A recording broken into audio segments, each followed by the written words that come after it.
We've got this progressive reporter who decided that because it was newsworthy, in his opinion, he was going to publish the JD Vance dossier that was hacked by Iran and sent to the Biden and Harris campaigns. This information had been circulating among media outlets, but they chose not to release it because it was hacked by Iran. And Iran intentionally did this, sent it to Democrats, hoping to sow discord in the United States, not just to hurt JD Vance and give Democrats a weapon to win, but to create chaos. Seemed like they really wanted people to know that they did this.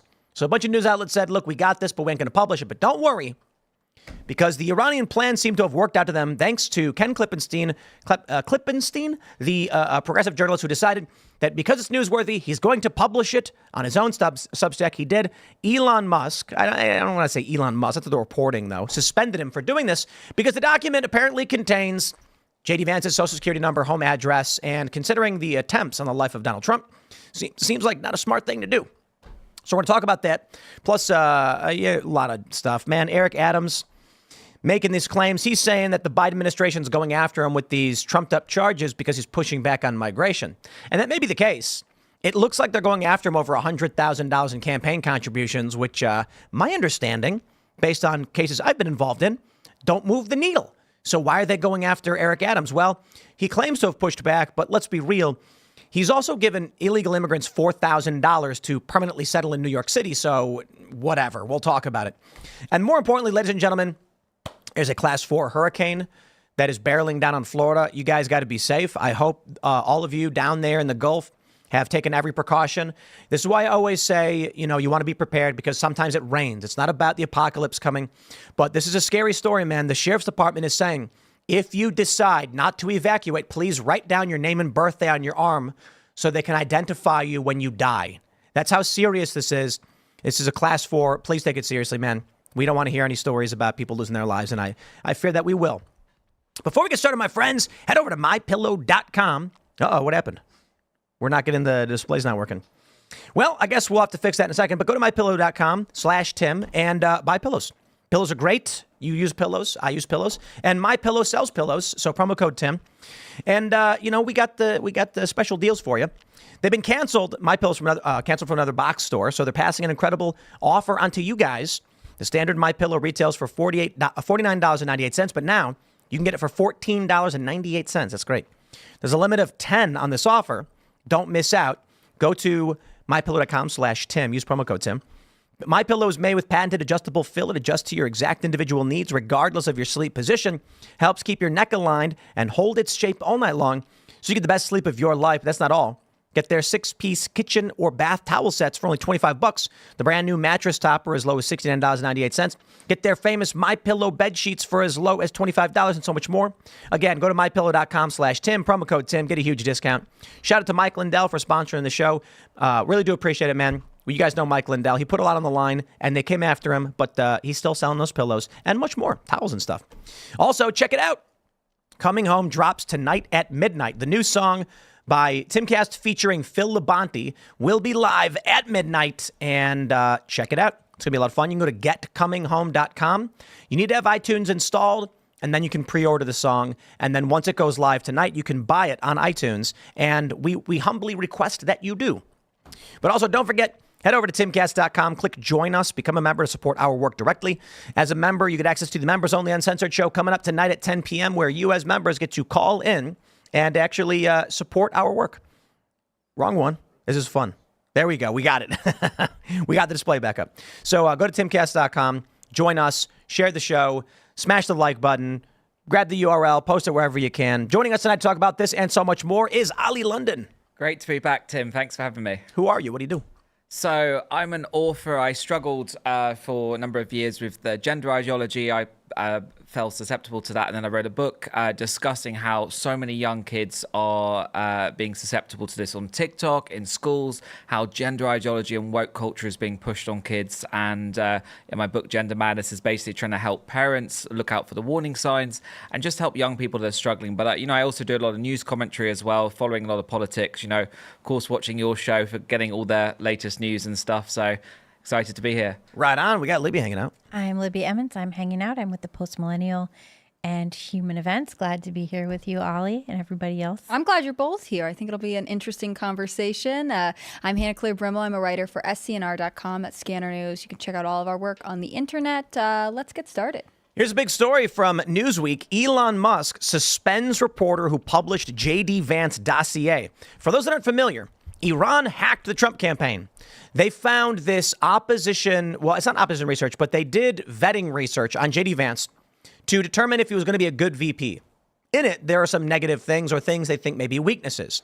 Iran hacks the Trump campaign, sends the info to the Democrats, to Biden and Harris, trying to get them to use it. They said they're not going to go near it.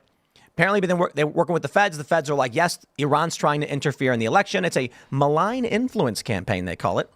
So a bunch of journalists get access to this, and they all decide because sharing this will interfere in the election and assist Iran in their efforts, we won't publish it. Well, rest assured, you'll get some woke journalist who hates JD Vance who decides he's going to publish it anyway. And he did. Ken Klippenstein has been suspended. It may be permanent. Newsweek says for the X account of journalist Ken Klippenstein was suspended on Thursday following the release of the dossier about JD Vance that was allegedly from an Iranian government hack. Here's the dossier the media refused to publish, he wrote in a post earlier. He's a former reporter at The Intercept, published the dossier to his Substack website about 3 hours prior to his account suspension. So we actually have his post here. We're not going to pull up the dossier. But the JD Vance dossier includes his social security number, home address, phone number, and a bunch of private information that should have been redacted. And there were a lot of leftists and liberals who are pointing this out, saying that WikiLeaks publishes information all the time, and they painstakingly redact private information to protect the individual. If there's something newsworthy, you don't need to publish the phone number. This guy didn't do that. And that's basically why he got taken down. Here's what he says. Behold the dossier. It reportedly comes from an alleged Iranian government hack of the Trump campaign, and since June, the news media has been sitting on it, declining to publish in fear of finding itself at odds with the government's campaign against foreign malign influence. I disagree. The dossier has been offered to me, and I decided to publish it because it's of keen public interest in election season. It's a 271-page research paper the Trump campaign prepared to vet now vice presidential candidate JD Vance. As far as I can tell, it hasn't been altered. Even if it was, its contents are publicly verifiable. Let it speak for itself. Quote, the terror regime in Iran loves the weakness and stupidity of Kamala Harris and is terrified of the strength and resolve of Donald Trump. Stephen Chung, communications director for the Trump campaign, responded when I asked about the hack. If the document had been hacked by some anonymous hacker group, the news media would be all over it. I'm just not a believer of the news media as an arm of the government doing its work combating foreign influence. I'm going to pause right there and say, you're a scumbag, Ken. That's not true. You published it because you wanted attention for your website. When the Steele dossier came out, and you make the argument, well, the Steele dossier was BS. Yes. And even though that came from Clinton and it came from domestic sources, news outlets still decided not to publish it until BuzzFeed and all their scumbaggery decided to publish nonsense garbage. Every journalist basically was aligned saying, there's no reason to publish this. It wasn't obtained in any reasonable way, and it's private campaign materials. But you know what? I hope you get new subscribers. How about that? Yeah, it does seem like a very self-serving move. Any kind of claim to being an honorable journalist who's doing this for the public good seems obviously a cover-up for poor judgment and a lack of ethical standards. The thing is, JD Vance has very young children. And so, I think a lot of people could say generally, oh, he lives in this part of Ohio or whatever else. But to put his social security number out there, to put other things out, puts a lot of people other than him at risk. And especially given the stakes that the Trump campaign has already been dealing with, given the 2 physical attacks on Donald Trump, I don't know why anyone would say, I think this is a great call. I'm going to do a round's bidding and let this out there, especially because as far as I can tell, the stuff that's in there that seems to paint JD Vance in maybe a somewhat negative light is basically already known. I mean, there really wasn't to me, from what I know about the reporting, I haven't read the dossier, a smoking gun. I think it seems like this reporter heard the word dossier and thought that's scandalous and I have it and I'll release it. What do you think it was that he was trying to gain by doing this? Anything other than just getting attention? Attention. That's it? I mean, look, has anybody heard his name before? No. Yeah, I know who he is because he's an Intercept reporter, and I'm on X all the time watching, so I see posts from this guy. But, I mean, people want attention. It's what they do. That's why you get these. He's the news equivalent of a nuisance streamer. Interesting. Okay. Yeah, they go into shopping markets, they go to Walmart and they grab gallons of milk and they splash it all over themselves and they scream nonsense. Those they guys are awful. They want to get the views. That's basically what this guy is doing. There's no news. Nothing about this is newsworthy. Let me show you some of what's in it. Okay? No. This is okay. It's okay. Quote, Vance has been one of the chief obstructionists to U.S. efforts to providing assistance to Ukraine. Okay. That's Vance, just his congressional record. Yeah, right. It says Vance criticized public health experts and elected officials for supporting Black Lives Matter protests while condemning anti-lockdown protests. Okay. Vance embraced non-interventionism. Okay. In 2020, he criticized President Trump's airstrike killing Soleimani, worrying it would continue to bog down America and the Middle East. Yeah, he's anti-intervention. Okay. So why publish a document with this guy's private information in it? Well, why not redact any of it? It's not newsworthy that you've basically got a list of things that JD Vance has said or done. It's just not. Well, it's clear this guy's obviously after a scoop and he's thinking he can go viral or get, as you said, new subscribers. But, the FBI has been warning for months that Iran is interfering in the election. They've already said that Iran was behind plots to try and assassinate President Trump. So the fact that he knows this, he's saying at the start of the article, it's allegedly from an Iranian hack. He knows that. That's clearly, wrong. Yet he's deciding to publish it anyway, especially when, there's been 2 assassination attempts on Trump. And then he's putting private details of JD Vance, putting him and his family at risk. It's ridiculous. And also to know that Iran is the #1 state sponsor of terrorism and to try and take something that they've hacked and publish Help it him with as if it. he's got a scoop. There was a story a long time ago where there was this dude who worked at Condé Nast and he was gay, but nobody knew he was gay. And then somebody got information on him and threatened to blackmail him. And they said, I can't remember exactly what it was, but I think it was give me money or I'm going to out you. So he refused to pay. They went to, I think it might have been Gawker, I'm not sure, and said, here's information on this guy, he's gay. And they went, yeah, and they published it. And everybody was like, so you just aided and abetted the blackmailer? You could have told him to screw off. And they're like, yeah, well, someone would have published it. What he's doing here is Iran has a campaign. And I'm going to be as hard and dark with it as I can, and I hope he hears it. Iran's campaign against the United States right now involves militias killing our men and women in uniform, funding them and giving them weapons so they can do that. That's the most extreme thing happening right now overseas. Next, the most extreme thing domestically is they're trying to kill Donald Trump. Mm-hmm. As a part of their campaign against us, they're also trying to sow discord in this country. Ken, I hope you appreciate being a part of their campaign, which includes all of those things. Yeah, it does seem like he's just playing into their hands. And especially right after Trump put out that statement the other day saying that there had been more attempts on his life that hadn't necessarily been publicized and that Iran was, perhaps behind some of this stuff. It is kind of scary. And if you think about it, too, doesn't Iran have their hands pretty deep into a lot of places, not just in the Middle East, but in South America and, and in parts of Africa and stuff? Mm-hmm. Aren't they kind of everywhere? I think they do have an influence network that they've developed over time. Mm-hmm. I think people think, they're in the Middle East and that's far away and we don't think about it. But they're kind of everywhere. And I think that's true for a lot of countries, right? Mm-hmm. There are a lot of countries that have influence in America and other nations that they don't broadly publicize. Right. Again, this journalist's decision to publish this, to me, seems like he's trying to front as, I'm doing this for democracy and because the free press is good and I think you deserve to know this information.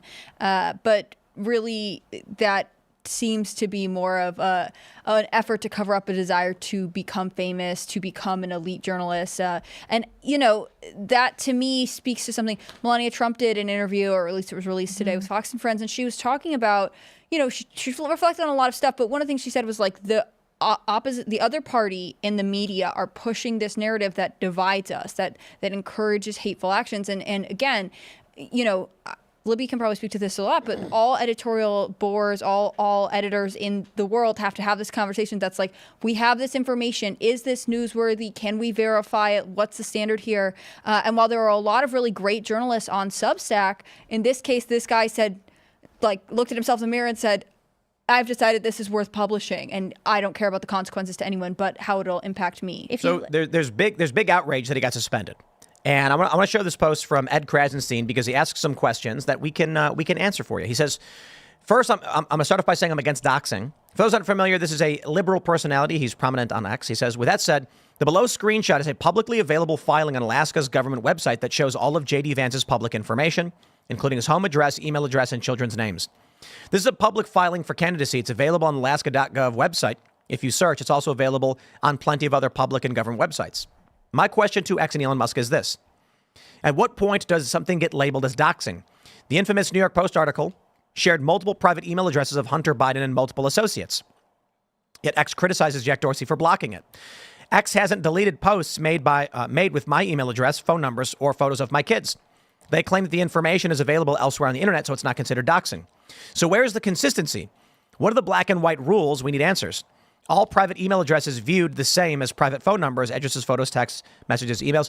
He makes a few good points. I'll agree with him. People have published his private information, and they've not taken it down. Because X does play it both ways. They did this under Jack Dorsey, and it's still happening now. I like Elon Musk, and I trust him much more than Dorsey and Vijayagade. But the argument here is, this information is JD Vance's private information. Doesn't know where you got it from. Don't aid and abet people who are trying to do bad things. So just because the information exists somewhere doesn't mean you have a right to go tell people how to find it or post it on the site for everyone to plainly see. I take issue with how X actually handles this for the most part, because what they claim is if your information can be found anywhere on the internet, it's allowed to be published on X. And that is absolutely psychotic. So if a hacker, in this instance, hacks private information, sends it to a journalist, and they publish it, well, interestingly, in this instance, they did take him down. Why? It's an honest question. I don't like the double standard. You shouldn't be able to post anybody's private information no matter where they got it from. Yeah, I think that's right. You shouldn't be able to publish it. Looking at it, though, I didn't think that the New York Post published a lot of private emails. Not only that, but that wasn't hacked. Yeah, they got it from, and that was the argument, of course, is that the FBI told Twitter and Facebook that if they received a Hunter Biden laptop, that it would be Russian disinformation or hacked or something like that. So they believed it to be hacked for sure, even though it wasn't. But that is a difference. It wasn't hacked, but was not. Yeah. Not hacked. I mean, again, I don't think the points are bad at all. I just think that means that more people's private information should be treated like it's serious to leak that information on Twitter. And I think especially, again, it's difficult when it's a public figure, because I think any platform might treat their case with a little bit more deference than other cases. But it doesn't mean, the Krasenstein's private information getting leaked to me is less serious. It just means that we are kind of losing it as a society. Yeah, I mean, what's funny too, though, is that people's public information used to be readily available. The phone book handed it to everyone in this great big thing called the White Pages. Still exists. And it has your address and your name and your phone number just right there in it. And it wasn't a big deal to have it be like, oh, I know where you live. It would be like, yeah, well, so does everybody in this zip code. Like, everyone knows where everyone lives. It was different when it was like something your community knew, maybe someone would be able to look up. Whereas now, again, if you're a public figure, and I'm happy to include the Krasensteins in this, you don't know what someone who obtains your address is going to send you, or if they're going to show up. The security risks are very different. When we lived in smaller communities, if you're not as high profile person, it's not that it isn't serious if someone sends you something bad in the mail, but the odds of it are a little bit less likely. Well, and you have the whole swatting thing. Yeah. I mean, that's really scary. Yeah. And dangerous, that you just have cops show up. Yeah. Guns drawn. Yeah. Ready to blow your face. But I really feel like a lot of this is the word dossier, right? The last time I feel like I remember it used widely in American media was the Steele dossier. I mean, there's this idea that the dossier is full of, scandalous secrets, and it's going to reveal all of these things they're trying to hide. But actually, it's just sort of a collection of information. And I wonder if that was one of the reasons someone was tempted to publish this, because they thought, the word dossier will draw attention and implies that they're ashamed of these things, when it doesn't. How did BuzzFeed get a hold of the Steele dossier? Was it leaked to them? I don't remember. It was circulating in the media. All these journalists had it and were sharing it. They just ran the P-tape thing first. Yep, and they did this stupid garbage where they're like, we think this is newsworthy. It's not right that journalists can see this and you can't. And it was like, well, it's all unvetted garbage gossip. It's like, imagine I made a dossier and it was like the Kamala dossier, and it's all just garbled nonsense as a joke. Hand it off to a journalist, who hands it off to a journalist, who hands it off to a journalist. Rumors start circulating about the Kamala dossier, and then someone's like, I think people have a right to see what we're talking about. And then it's like, Kamala peed on the bed with hookers or whatever. Like this. That's what they said about Trump. It was just made up, garbled nonsense. They turned it into a story. My favorite Trump era news story will always be when the Huffington Post tweeted, somewhere there may be a video of Trump doing something in an elevator. What he was doing, we don't know. Where it was, we're not sure. But it's the white whale of journalism. It's like, are you kidding me? Mm-hmm. They published that? Mm-hmm. These people are psychopaths. Yeah, that is crazy. Yeah, we live in a web of lies. Web of lies. There are a lot of lies. That's the lies one for thing days. that's just really, really consistent. I mean, that was a lot of what I remember of the criticism of Trump in 2016 and going through his presidency, which it was like the media had this promise of the ever evasive scandal that was about to come out, and they're about to uncover the thing. And this was true of the tapes, but also like his foreign dealings, and he did this thing wrong, and actually maybe there's something, like it was just constant, like they were about to unveil something big and they never did. Whereas with the Biden administration, scandals would pop up pretty naturally and they'd be like, it doesn't seem like that big a deal. Well, it's such a weird thing because the double standard is so obvious, and nowhere is it more clear than in the classified documents case with Joe Biden and Donald Trump. So Donald Trump is the president. He leaves with some documents. Every president does it.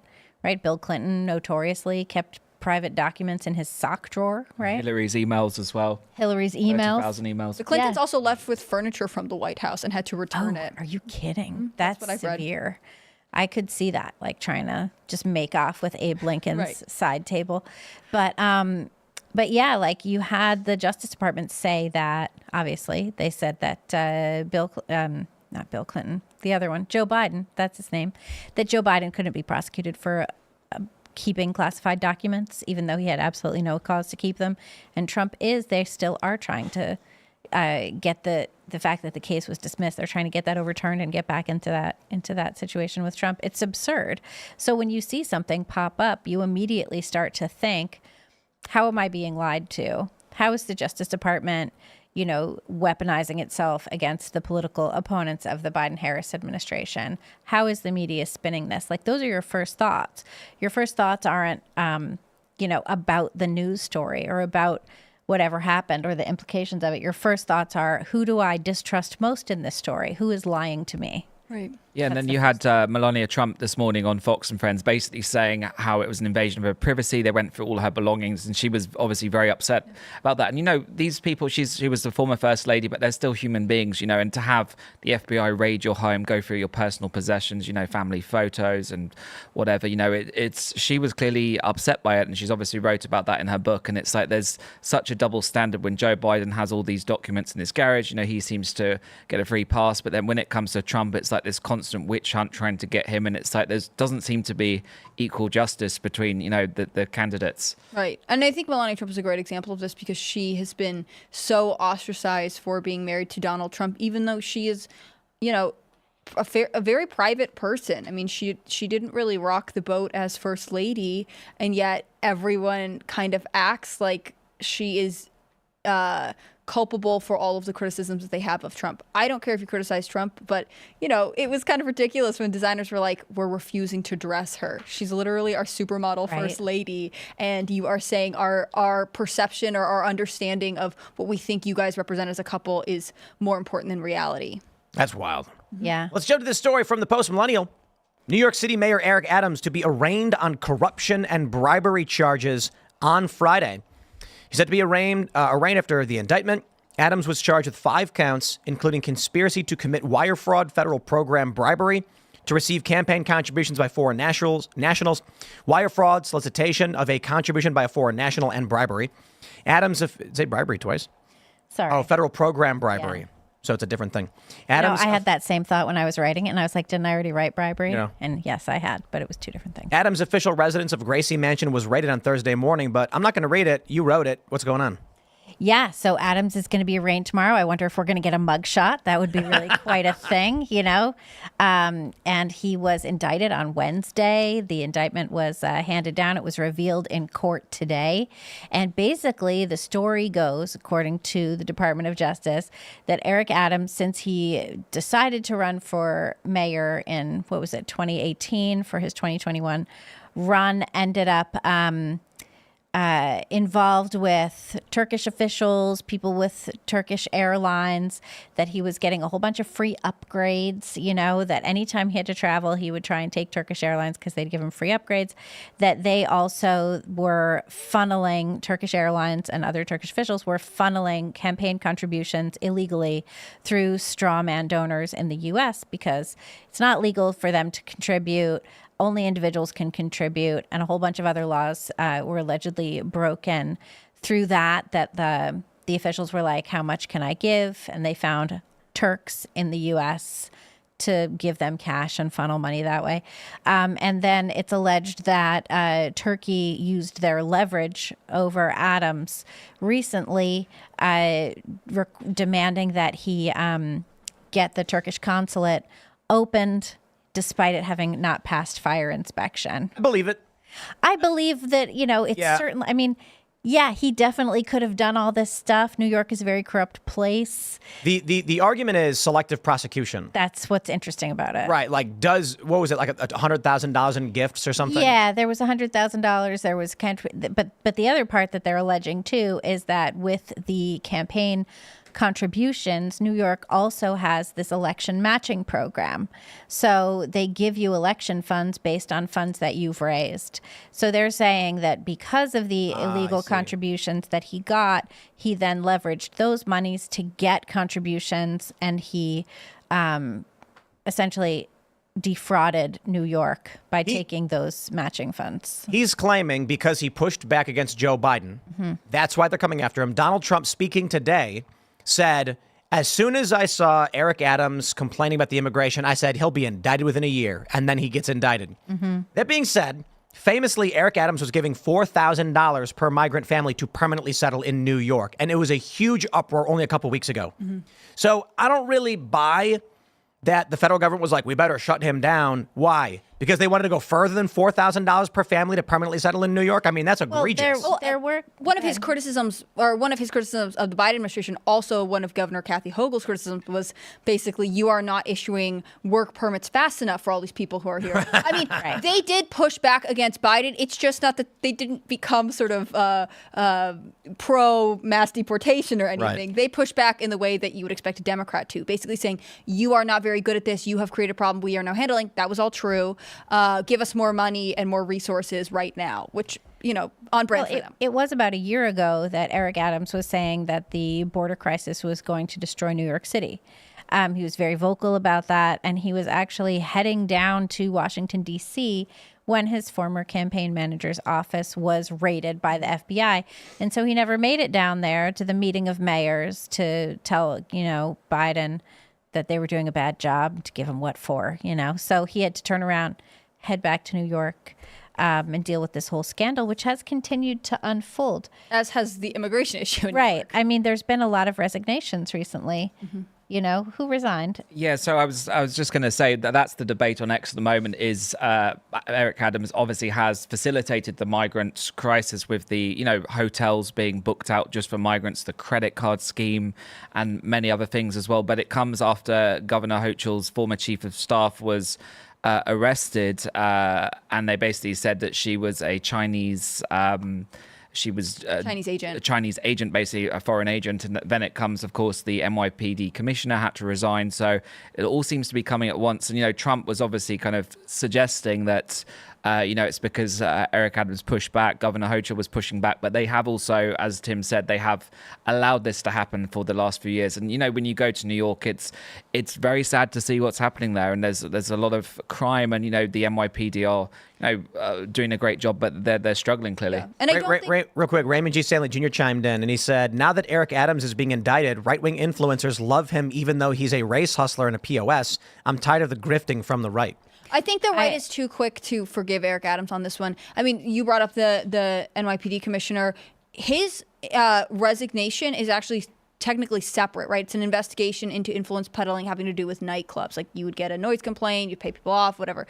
But to me, it does speak to maybe the culture of the cabinet that Eric Adams has surrounded himself with. People who view their office as an extension of their ability to influence the city and to seek benefits for themselves. The schools commissioner also resigned. I mean, to me, again, the fact that there are like multiple issues at play for one city. I mean, it's the largest city in America, but one city's governing body does not speak well of the person who appointed them, and that is Mayor Eric Adams. I do think he pushed back in his own way against the Biden administration. I don't think that necessarily means that he is a super ethical person. Remember, what he wanted from the Biden administration was more money and work permits. He did want more money, and he wanted them to take responsibility for what they'd done. But I mean, there's something that you have to understand about New York City, which is Eric Adams was the most conservative candidate running, other than Curtis Sliwa, who is the head of the Guardian Angels and lives in a studio apartment with 20 cats. He lives in a studio apartment with 20 cats. It's hard as a New Yorker to vote for a single man who lives in a studio apartment with 20 cats. I don't know. I don't even care what his politics are at this point. I'm sold. Yeah. Amazing. So 20 in one studio apartment? This Think was about how you what gotta I take care remember of them all, reading at the time. This is a lot of cats. I hope he featured them in his campaign ads. He seems okay, but like I don't know that he would have been able to wrangle the government under control either. I think we do need a better mayor. John Catsimatidis is like an option. How about Cuomo? He's going to run. He is totally going to run, and he's going to win. He's definitely going to win. But As a Republican? I think he'd win no matter what he ran as. I don't think it would matter. He could run as an independent, and I think run as he a would. libertarian because it'd be funny. I think that he would win. But the people of New York still love Andrew Cuomo, and they don't think that any of the sexual misconduct allegations against him were legit. And I'll tell you something else. Neither does Letitia James, because they pushed him out of office with these sexual misconduct allegations. They didn't care that he killed a bunch of people in nursing homes. They just cared that he patted some girl on the butt and she didn't like the hug or whatever else. Well, he was kissing people, remember? Oh, no. He He's was Italian. kissing people. He's Italian. You guys just like my great uncles. Like, what are you He posted all these pictures of him basically doing what he's accused of doing, being like, I'm Italian. What's the problem? Hey, huh? oh. The most New York defense I've ever heard. Well, it's the truth. Like, so they would totally vote for him. But they forced him out of. Never brought charges. No, they forced him out of office. She never brought charges against Cuomo because all they really wanted was to install Kathy Hochul, which they did do. And I feel like in this case, they definitely want to get rid of Adams. He was not the darling. Maya Wiley was the darling in this case, who all of the progressives wanted her to win the mayoralty back then. And she's the one who just recently appeared before Congress. And when asked what a woman is, said, a woman is anyone who says she is. Well, the problem is now with the Eric Adams scandal, you've got progressives like AOC jumping on the bandwagon, basically calling for his resignation. Biden was asked earlier, do you think he should resign? And he just said, I don't know. Maybe just Joe Biden doesn't know what's going on. He doesn't know where he is anyway. But I'm on vacation. He called JD Vance the Secretary of Vance. Right. A lot of people in New York are worried now because if Eric Adams was to resign, there's Jermaine Williams, who's the city's public advocate. He could temporarily take over, and he's a radical BLM activist, mask loving. He is nuts. So he's been arrested multiple times. He's very much anti-police, anti-NYPD. So when you've got someone like AOC calling for Adams's resignation, you've got to think who's next in line. Right. Would be 10 times worse. Whatever criticism people may have of him with his handling of the migrant crisis, a BLM activist that's anti-police in a city that's got so much crime, that's going to be 10 times worse. It can actually definitely get worse, New Yorkers. Yeah, I mean, it has been worse before. Look at Bill de Blasio. Bill de Blasio was worse than Eric Adams. Remember how under Bill de Blasio, rats were running around attacking people? Yes, I do remember that. You were there, right? I lived there under Bill de Blasio. So people are walking around New York and they would see like 5 to 6 rats just running around looking for food because they're starving, and they'd like chase people. Mm-hmm. Wow. Yeah, Bill de Blasio, who told whose COVID czar was engaging in sex parties while, rolling on ecstasy. Yeah. And, he just figured he needed to let off some steam.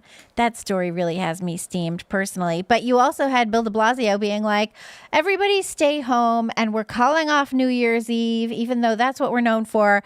And you guys can all watch live on CNN while Andy Cohen gets drunk and me and my wife dance in Times Square empty, like tin pot despots. Yeah. Oh my goodness. That was Was that the year they had the What? little quarantine stages? Yep. Yes. So And then he Yes. violates all the rules so he Yes. can have a private Times Square. With his wife, who then they eventually like got divorced and had some sort of polyamorous thing, and now he's in Michigan.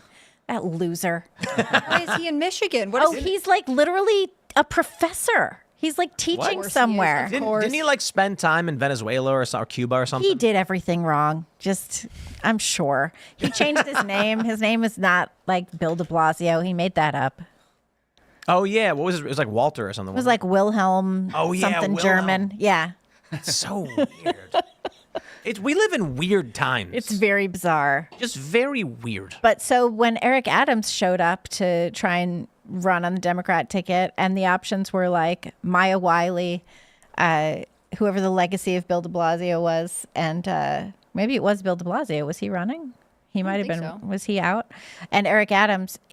People went for Eric Adams because he was the more conservative choice. And then he did this crazy thing that my son will never forgive him for, which was instituting vegan lunches on Fridays in all New York City public Oh, schools. for real? Yes, he did. Eric Adams? Yeah. 'Cause he's an He's rabid totally, yeah. vegan. He And then cured my all of son his would come health home on issues. Friday and he'd be like, I'm starving. That's messed up because the vegan food is garbage. Yeah. It's not food. I'm sorry, it's not food. I was when I was at the RNC, we were at a hotel and I was buying breakfasts from the hotel. I'd go in and it's like $10 and you get all the eggs, bacon, sausage, whatever. On one day, I open up the sausage thing and I look at them and I'm like, You could tell. something doesn't look right. And I was like, I'll take one. I took it, and when I pressed my fork into it, it like excreted a milky fluid like a sponge. And I looked at it and I was like, what is this? And I took a piece and I started chewing on it and I spat it out. And I asked the waitress, I was like, this is not sausage. And she's like, no, it is. And I was like, no, it isn't. And she's like, let me go ask him. And then she came back out and she was like, we're sorry, that was vegan sausage. And I was like, dude, people could get sick from eating this. I'm not kidding. It's not food. It was disgusting. It sounds really I've known gross. people that have really serious allergic reactions to like vegan alternatives, right? Like Oh, there are yeah. vegan cheeses made of cashews. If you're allergic to cashews, you should probably know what it is. Yeah. I mean, the thing too is there's plenty of cuisines in the world that are very strict vegetarian, that don't have dairy and all that, and they have centuries of making actual this good work. food. You know, Guys. we don't have to eat weird, fake, milky sausages. We need to switch things to a more optimistic tune. So in this story from the Post Millennial, they write, Republicans in the lead on party ID for the first time in third quarter of a presidential election year, according to Gallup. Of U.S. adults, 48% said they identified or leaned towards the Republican Party, while 45% said that of the Democratic Party. Well, there you go. Have a good day, everybody. Feel good about yourselves. Yay. Because Kamala Harris is losing. And it's a big deal. I actually went back on the Gallup poll to 2020 and 2016. Around this time, it was always heavily Democrat. People were leaning Democrat and they were not leaning Republican. And then I'll just give you this one. This one's really funny. NJ.com, the way they wrote the story was hilarious. It was new swing state polls, very bad for one candidate. You know, new Harris versus Trump poll shows trouble in swing states for one candidate. Yeah, which one? You know why they wrote it this way? I want to ask you, Libby, as someone who writes headlines, why do you think they wrote a nondescript headline like this? They wrote a nondescript headline because they want you to click on the story. I believe that's normally the case. That is normally the case. But I think there's a different reason as to why they're doing this now. I think they want you to assume that it's Trump who is suffering. Oh, do you think and so? that Harris is doing well. Interesting. I don't think so. Really? I mean, possibly. But I think there is now the suspense is built. It is because if they write the headline that Harris is losing, people will get angry and they will not click it. Oh, interesting. You think they'll just be mad? For a fact, I know this from when we make headlines. Mm-hmm. You know, that you have to, first of all, something has to make someone angry, but in a way that makes them feel like they can do something. I'm pretty sure NJ.com, it's New Jersey. They're probably thinking, if we put new swing state poll has Harris down, people are going to refuse to look at it. They want their own opinions regurgitated back at them. So you got to write it in a way that they can't really tell. And so you're wondering, I wonder who it's going to be bad for. But lo, it is Harris. Harris ain't doing so well. Trump's winning. Well, so, you know. Kamala's already, she's been being criticized by leftist pundits now too. I mean, she was criticized a little bit last night by the MSNBC host who interviewed her. You know, she was saying, "Hey, where's the substance on this?" She's been criticized by some people on CNN. She's not getting the pass holistically. Not getting it holistically. Yeah. I think there was something that was going around like drink every time she says holistically, and it's like you would be drunk, like depending on. So yeah, I think that's happening too, because in part, I think a lot of these news networks are realizing that if they just keep lying and keep trying to ride on vibe, they're not going to have any access to a Trump White House. And that would be disconcerting for them. So we saw that story the other day about Zuckerberg being libertarian. Yeah, that was Talked about it this interesting. morning. I think it's the same thing. I think he's sitting there being like, Trump's going to win and the iron fist is coming down on my face. So I better turn things around and make him happy. Ben, So I was going to say, Ben, you've also got Zelensky now agreeing to having a meeting as well. So I think there's a lot of people now panicking, thinking we better get in Trump's good books because he's going to win. I'm loving it. All the stuff we're seeing right now is indicating that power structures have already determined Trump won. I hope that's the case. Otherwise, If you're heaven voting, help don't us. take it for granted. Please go. I know. Ballot.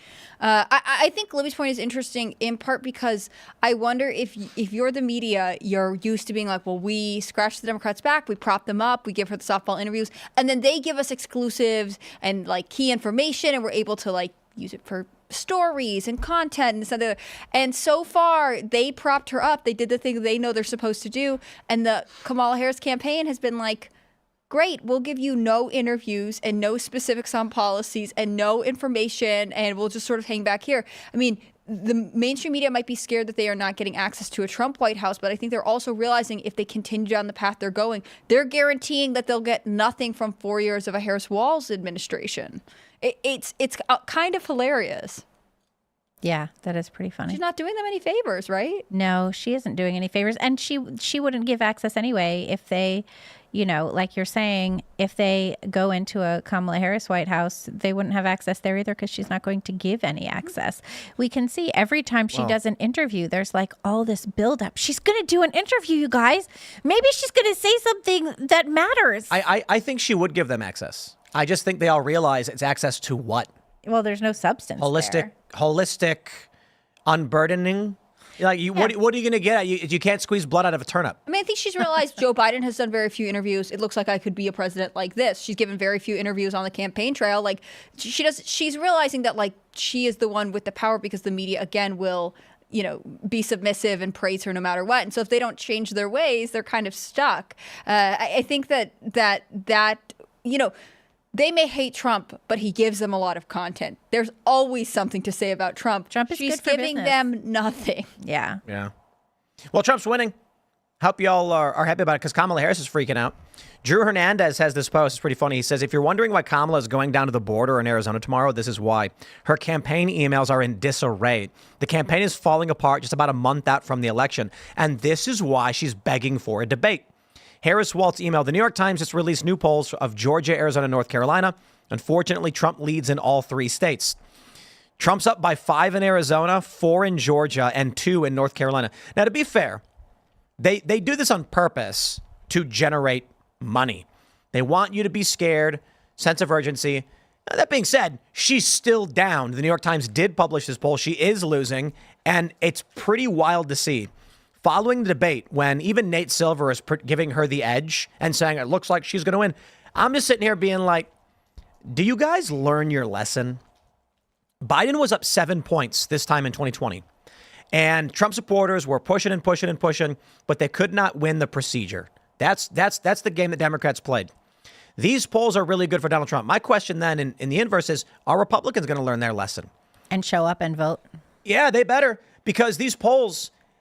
I don't know if these polls are big enough to beat the shadow campaign, right? But ultimately, you got the media on. Let's separate the argument from the election. In the argument, Trump's winning across the board. Mm-hmm. I mean, if you look at the bias of 2016 and 2020 and today, Trump is actually up a couple points. They give Democrats between a 4 and 7 point edge in the swing states. So Trump is clearly winning. Harris knows it. She's freaking out. She's going to the border. Mm-hmm. It's like the second time, or is it the first time? Well, it's the second because she was appointed border czar in March 2021. She talked to the president of Venezuela, or of Guatemala, rather. And then by June, her office was saying that wasn't her job anymore because she'd been so successful. No, they just said it was never her job.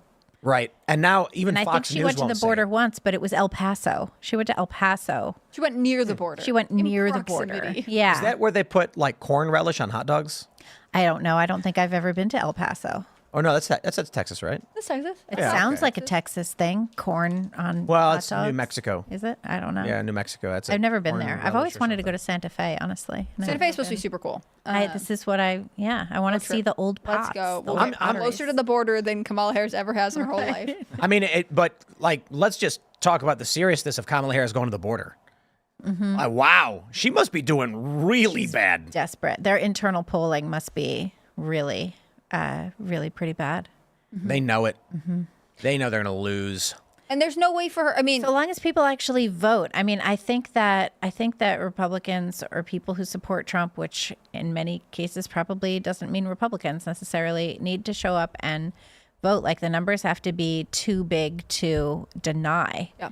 You know, because if they're close, they could very easily screw around. We already know, and the Washington Post has told us, that the numbers won't be available on an election night, that Pennsylvania's numbers won't be in on election night because Pennsylvania, and I think, is it Georgia or Arizona, they won't start counting the mail-in ballots until the day of. So what that means, essentially, if you have a bit of a tinfoil hat on, if you want to, you could imagine that they see the results coming in from everywhere else and they can make their own decision as to what's going on there. yeah, I think the Harris-Walz campaign is in trouble on a lot of fronts.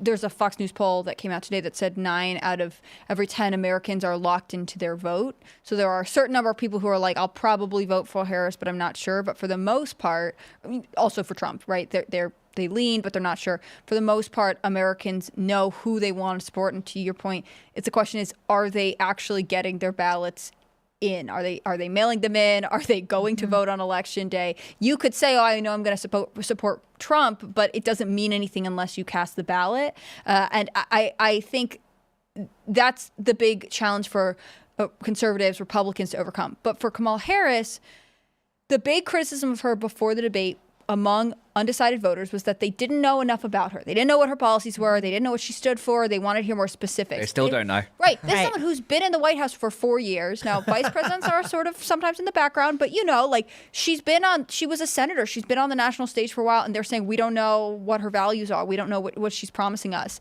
And she has still continuously failed to deliver specifics and is just kind of expecting everyone to roll with it. Like if she gets enough pop stars to say they're voting for her for non-specific reasons, you will too. I think that that's not something that will motivate independent voters, and she needs them. All these pop stars coming out and saying that they're voting for, Kamala. Who do we have so far? What's the tally? We have Taylor Swift, Billie Eilish. And Chappell said yesterday that she's going to. Okay. Well, she Who had is this. that? She's this like upcoming big star. She's got She like the seems big super red hair. annoying. Did that Like, I'm JoJo so or whatever? depressed Music's because very I'm catchy, though. famous. Well, she got in trouble. There was some pushback because she wasn't willing to like speak badly about Republicans, but she was like, I'm going to vote for Kamala Harris. And I think maybe her uncle is in the like Missouri legislature as a Republican, which I would love if we could stop condemning, everyone all the time. But she does the song Pink Pony Club. That's been really popular. Good luck, babe. That's very Like, popular on hugely TikTok. popular. She's had a crazy summer. So JoJo didn't endorse, did she? Or she just said Taylor Swift was brave for endorsing Kamala. So listen, we saw the polls. Taylor Swift ain't moving the needle for anybody. Most of these pop stars are targeting a disinterested faction of people. Like union workers are a big deal, but the Teamsters are leaning Trump. So if Kamala is going to look for new voters, what is she going to do? Taylor, quick, help me find voters. She's going to be like, my fans don't care about politics. No, and when Taylor Swift endorsed her, she was like, she has the right character, but didn't name a specific policy. That's and right. this is what the undecided voters are saying. Kamala Harris, we need specifics. And her campaign is like, get another celebrity in here. Like, Well, the DNC also is really trying to get out the vote among expats to send in their absentee Oh, I ballots. saw that. and in Arizona, the Harris-Walz campaign is, sorry, I've said this 100 times, but I think it's so funny. They're specifically trying to motivate members of the Church of the Latter-day Saints. They want the Mormon vote, which Mormons are famously conservative and Republicans. So, Well, Mormons just had a big fundraiser for, I know because Tommy Stevenson at the Post Millennial covered this. He had a big they had a big fundraiser in Utah for Trump, and Trump went out, and it was like a whole big thing. Between 2016 and 2020, he gained 15%. He gained it on almost all religious groups, but Mormons in particular, he gained like 15%. I mean, like, I don't know why the Harris Walls is wasting their time. It's interesting. Indeed.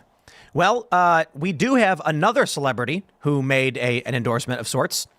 Macklemore actually apologized. Did you guys see this one? So there's a big story where Macklemore is a rapper. He said, F America. And, he regretted that. So then he comes out and says, sometimes I slip up and get caught in the moment. I think this is indicative of this country is fed up with the anti-American sentiment.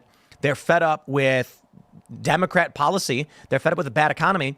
And so insulated people like Macklemore, this dude's loaded, right? He's super rich. I'm going to tell you this. Don Lemon, Macklemore, I guarantee you they don't know how much milk costs. You know why? They don't go to the grocery store. They ask someone to go to the grocery store for them. Or if they do go, they don't look at the price. They just grab it. Regular people go there and say, okay, which one's going to be cheap? You know, we'll grab this one today. We're going to do skim today because you got a budget. This guy has no idea what's going on. He gets up at an event and he says, straight up, say it. I'm not going to stop you. The rapper said, yeah, F America. Well, people got really mad at him. So he went on Instagram and said, you know, my thoughts and feelings are not always expressed perfectly. Sometimes I slip up and get caught in the moment. Saturday night was one of those moments. Here's what I think. I think he saw a major backlash. Mm-hmm. This is why all the pop stars, I noticed this. I started looking at their Instagrams. When they endorsed Kamala, they disabled their comments. They sure did, yeah. Yep, because they know what's coming by doing that. Yeah. Yeah, and I think there's also a realization among a lot of people. I think Americans have woken up about a lot of things, you know, and I think COVID was a big motivator as well, but it just keeps coming and people are like, I can like your music. I can like your TV show. I don't have to be at all in line with your politics. I don't have to like your politics, and I don't have to hear about your politics. I don't care what they are, and I want you to stop telling me about them. Please sing your nice songs, make your scary movies, and don't tell me anything else. Like, I don't need to know about it. The idea of the celebrity as all-encompassing cultural and political touchstone perhaps is flying out the window. We haven't seen a lot of Susan Sarandon recently. Remember when she was always out there going nuts? Jane Fonda was out there knocking on doors for Kamala Harris. One woman cried. The Kamala Harris campaign, you know, they publicized that because when white women's tears aren't weaponized, you know, they have to capitalize on them instead. But I think in a lot of ways people just don't need that anymore. You know, they don't want it. The rapper Pharrell Williams said something very interesting the other day. Right. He basically said, you know, to all the celebrities, just shut up and be quiet because nobody really cares about your opinion. And, you know, in the 90s, the early 2000s, celebrity was like a cult. Mm-hmm. And now people are kind of getting sick of these multimillionaires preaching about climate change. You know, like Prince Harry, they're on a private jet. You know, Taylor Swift as well said some comments about the environment, yet she's, I think, the number one celebrity that uses the private jet the most. And it's like... Right, she uses it to go to the bodega. And they're so out of touch. And when, you know, when you've got a very bad economy, the prices are up, gas prices, people are struggling right now, and then you have someone saying, you know, F America. I mean, you know, it's just, what are you thinking? His crowd, it was a pro-Palestinian event, so they were all cheering because a lot of them have anti-America sentiment. But I think he's only apologized because he lost out on a performance, the Neon Carnival in Las Vegas, which a Neon Festival, which is a big deal. And I think he would have probably had pressure from other events that would have told his management, look, if he doesn't issue a statement, you're going to lose some gigs. And I think these celebrities, a lot of them are very selfish. They're lost in their own world. They've got an ego.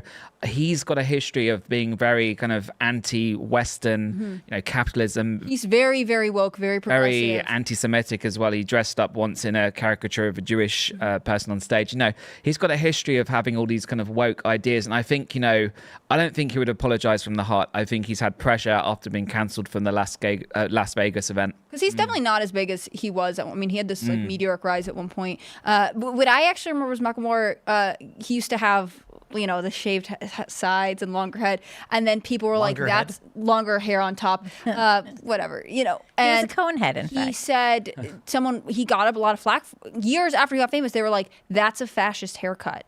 And he apologized and said he would change his hairstyle. He apologized for his old fascist haircut. What? I think some of the anti-celeb stuff too started in COVID. Remember when everybody Remember Sam Smith crying in his house about COVID lockdowns, and everyone's like, "You live in a Right. 8-bedroom Or like house all of with the a tennis stupid court." celebrities who did their Zoom call rendition of Imagine, and they were like, just stay home.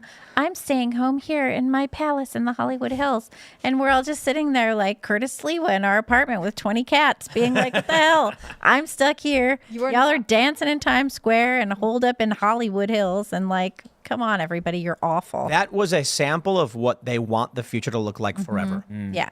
They want a surf class, and then they want to do whatever they want. Case in point, when they all fly in their private jets to their climate change summits. Or Kim Kardashian, who recently, I think, flew to France to get a specific pastry.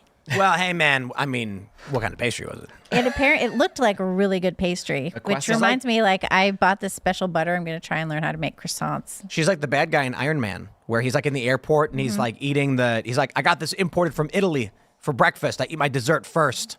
This is, we caricaturize these people for being villainous by doing these That things. was in what was it? Was it Basquiat with Andy Warhol, and was it some? It was not Basquiat. It was some movie with Andy Warhol character in it and Basquiat.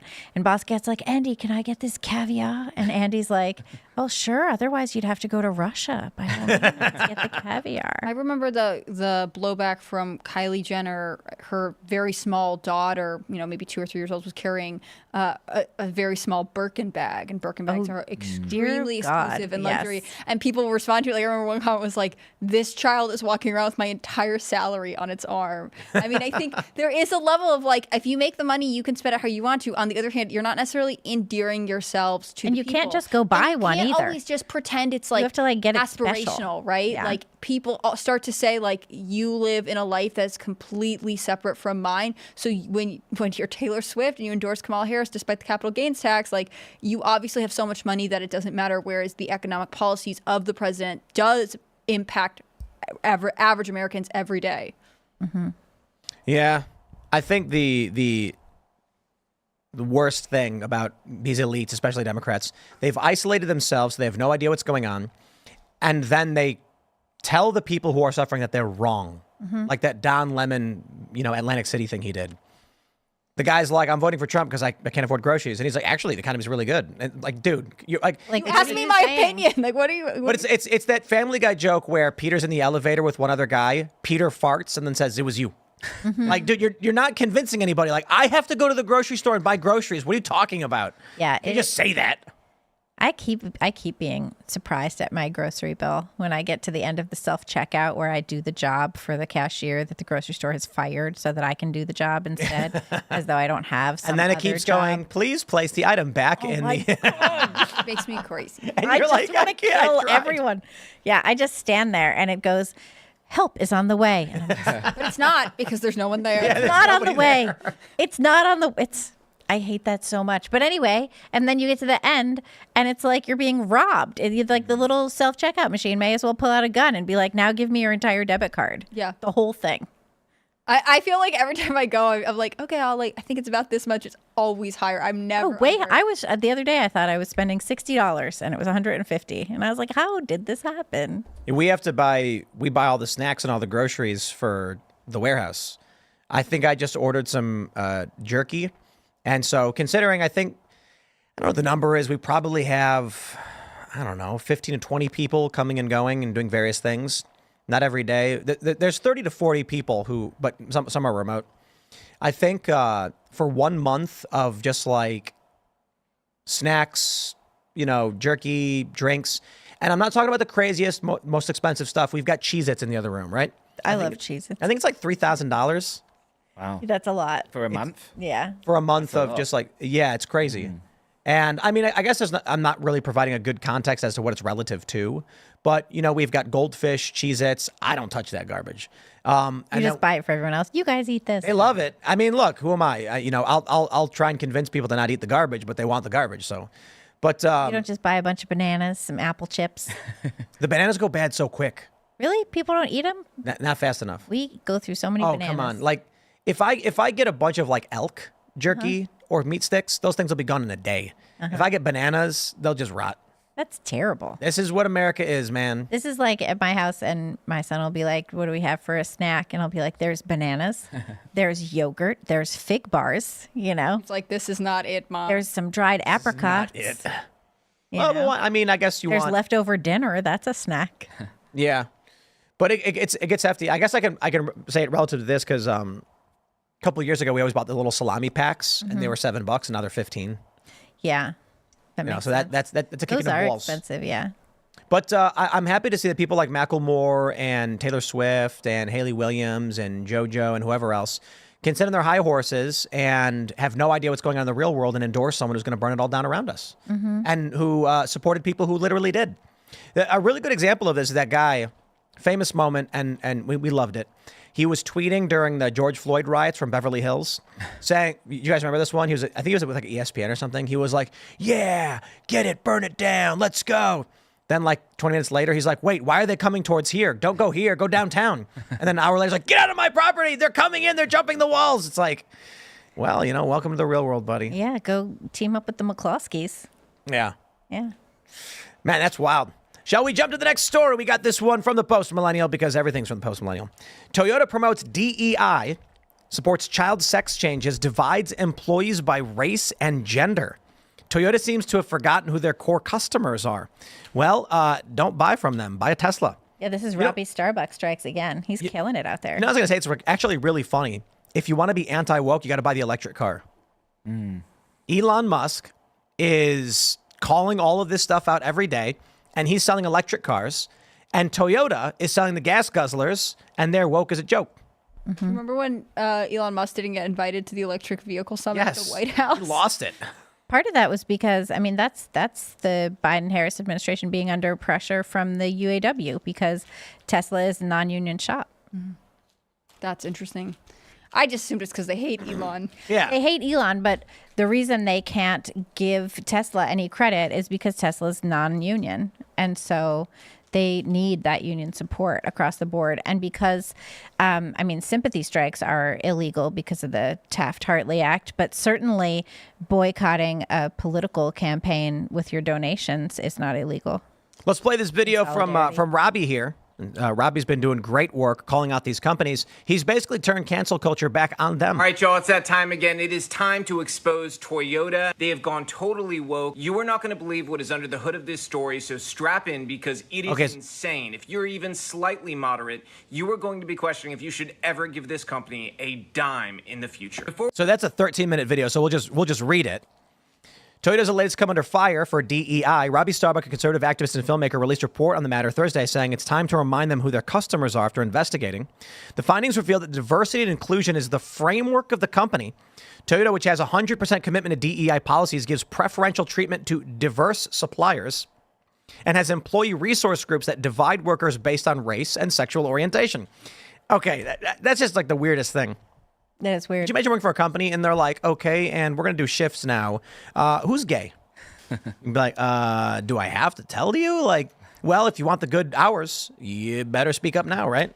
Well, this is a thing, too, that is prevalent not just in all of the industries that Robbie Starbuck has been exposing, but when I used to work in New York with some architects, you would put in your proposal for public projects, and there were lots and lots of quotas. There weren't sexual orientation quotas at that time, but there were lots of quotas that you had to meet in order to just submit your proposal in terms of the, makeup of your team. And there was you had to have this many, this proportion of Black-owned firms, this proportion of woman-owned firms, or whatever it was. You had to make up, what was it called, the MWBE requirement, minority or women-owned businesses. And there was essentially one Black-owned engineering firm I think it was in New Jersey. And that firm was on every single team that was getting submitted to the city. And there was only one. There was just the one firm. And also they changed the rules so that if you were Asian or South Asian, then you no longer counted as a minority. Not diverse enough. You were not diverse enough as an engineering firm because there were just so many South Asian owned engineering firms.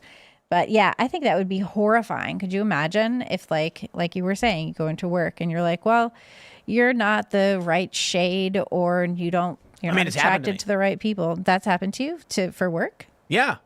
Yeah, I worked at Fusion, and they did something called the Black and Brown Forum, and they had their top personalities except me, and they brought in a contractor who was a black man, and I was just like, I don't know, I'm not going to sit here and go beg, But I had a meeting with the president after it all went, after they did everything, did all the promos, and they were filming, and I was like, and then I asked them, and I was like, a quick question, is there a reason why I wasn't involved in that? And they were like, oh, well, it's the Black and Brown Forum. And I was like, yeah, and he's like, well, you're too white. And I was like, I'm mixed race. Don't you know that? And he was just like, yeah, but you look white. You can't ask Hillary Clinton and Bernie Sanders questions because you look too white. That's what I was told. Not that you are. It is great that you are mixed. That is diversity, right? But you look, it doesn't you count look too white. Because of because they judge books by covers, as the saying goes. Yeah, I mean, I probably should have sued, but the company went bankrupt anyway and ceased to exist. Oh, good. That's for the best. I think But I'm not like, oh, go ahead. I was just saying, I feel like the framework of a car company is something other than, I don't know, making cars is sort of strange. Like, yeah, I think so why, too. Why would you want to cultivate an environment where it's actually completely obsessed with who in your office is sleeping with who and their race? Doesn't that seem like very backwards? I thought people were against this kind of behavior. Yeah, and Robbie's had a lot of success recently. So he's been exposing all these woke companies, started with John Deere, and he actually got them to push back a lot of their things. Because, you think of the John Deere customer, it's farmers, rural, conservatives, mostly Republicans. He actually got them to scale back on the DEI policies. He then exposed Harley Davidson, which, again, you don't associate with all this woke nonsense. He actually got them to basically commit to leaving the HRC corporate equality index program, which is basically the thing that all of these companies use to promote DEI, woke diversity hiring, pushing all the LGBTQI plus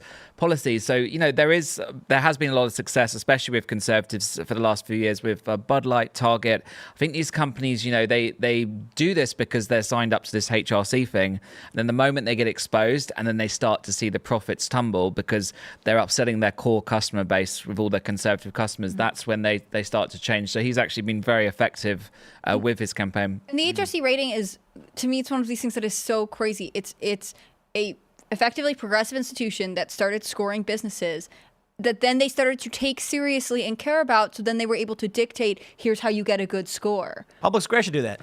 We should do it. We should make them up all the time. I mean, all that's right, the thing. Like, Toyota, you get a 1. Yeah. It's bad. Maybe a 0.5 unless you shape up. Very bad number. It's only credible because people have started to legitimize it. And that's true of a lot of these, like, progressive-based institutions that are saying, they're the cleanest or they're the diversest or they're the most their opinions don't actually matter, and they have an agenda they're pushing. So the second you decide this is how I am going to legitimize my company, you're actually taking sides in all of this. When if you're a tractor company, I really feel like you don't need to. Just make tractors, exactly. Yes, make tractors, make cars, make motorcycles. Make tractors, do well by your employees and your stockholders. But you guys understand what this is, right? The reason why they have a diversity officer, all these companies, this is how they create Chinese communism in the United States.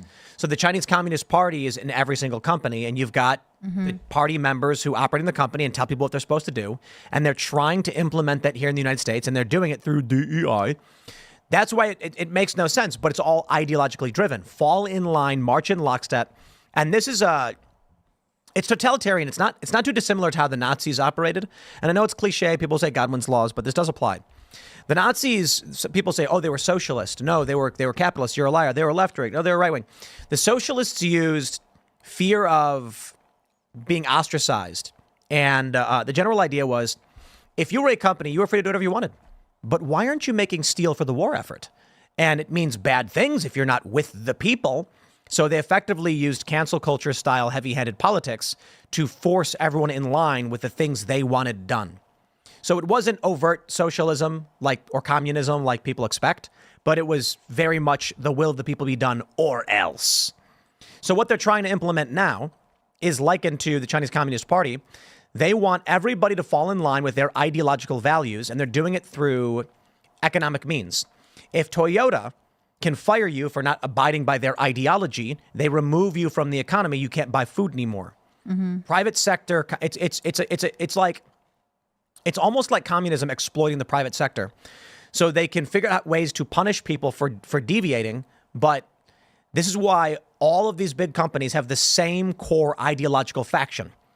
because the ideological faction wants to remove people from the market if they violate, if they don't go along with their new cult or religion. And so they start injecting it into different companies. Then those companies can fire people and you can punish them. Yeah, it's basically like in China, they have in some cities the social credit score where people are named and shamed and they can't do certain things. They can't, get a job, for instance, if their score is low. And that's what this kind of thing, it's basically like that. The HRC's score system is basically, if you get a low score, you're a bad company or your employees are bad and stuff. It's trying to, like you were saying, vilify these people and make them fall in line. Just with COVID, when you had the craziness of you go into a restaurant, you wear the mask, you take it off when you sit down, then you put it back on. Same with the plane. You're on a plane, everybody has dinner at the same time, you all take the mask off for 10 minutes, put it back on.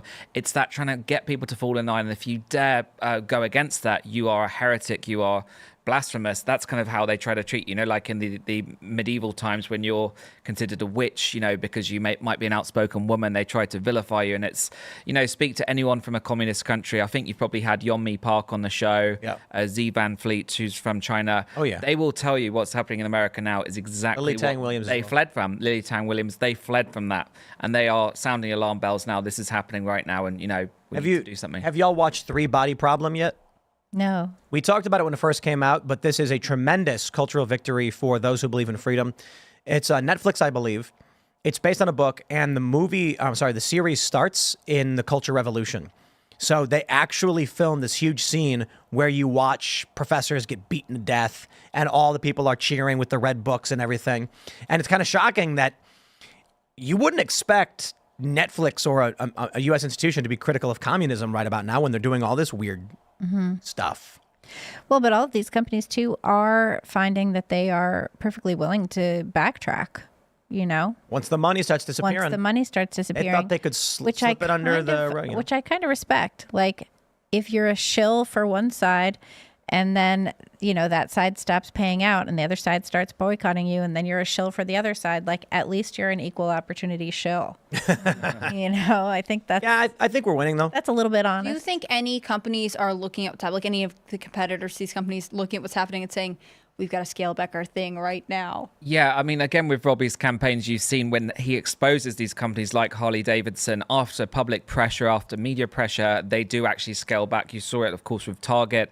They actually completely scaled back their Pride collection. They didn't have the tuck-friendly swimwear this year. They stopped putting it right up the front. Kids stuff, exactly. Right. They realized that, when you're shoving it in people's faces, they don't want that. So I think there is a big win The last few satanic years.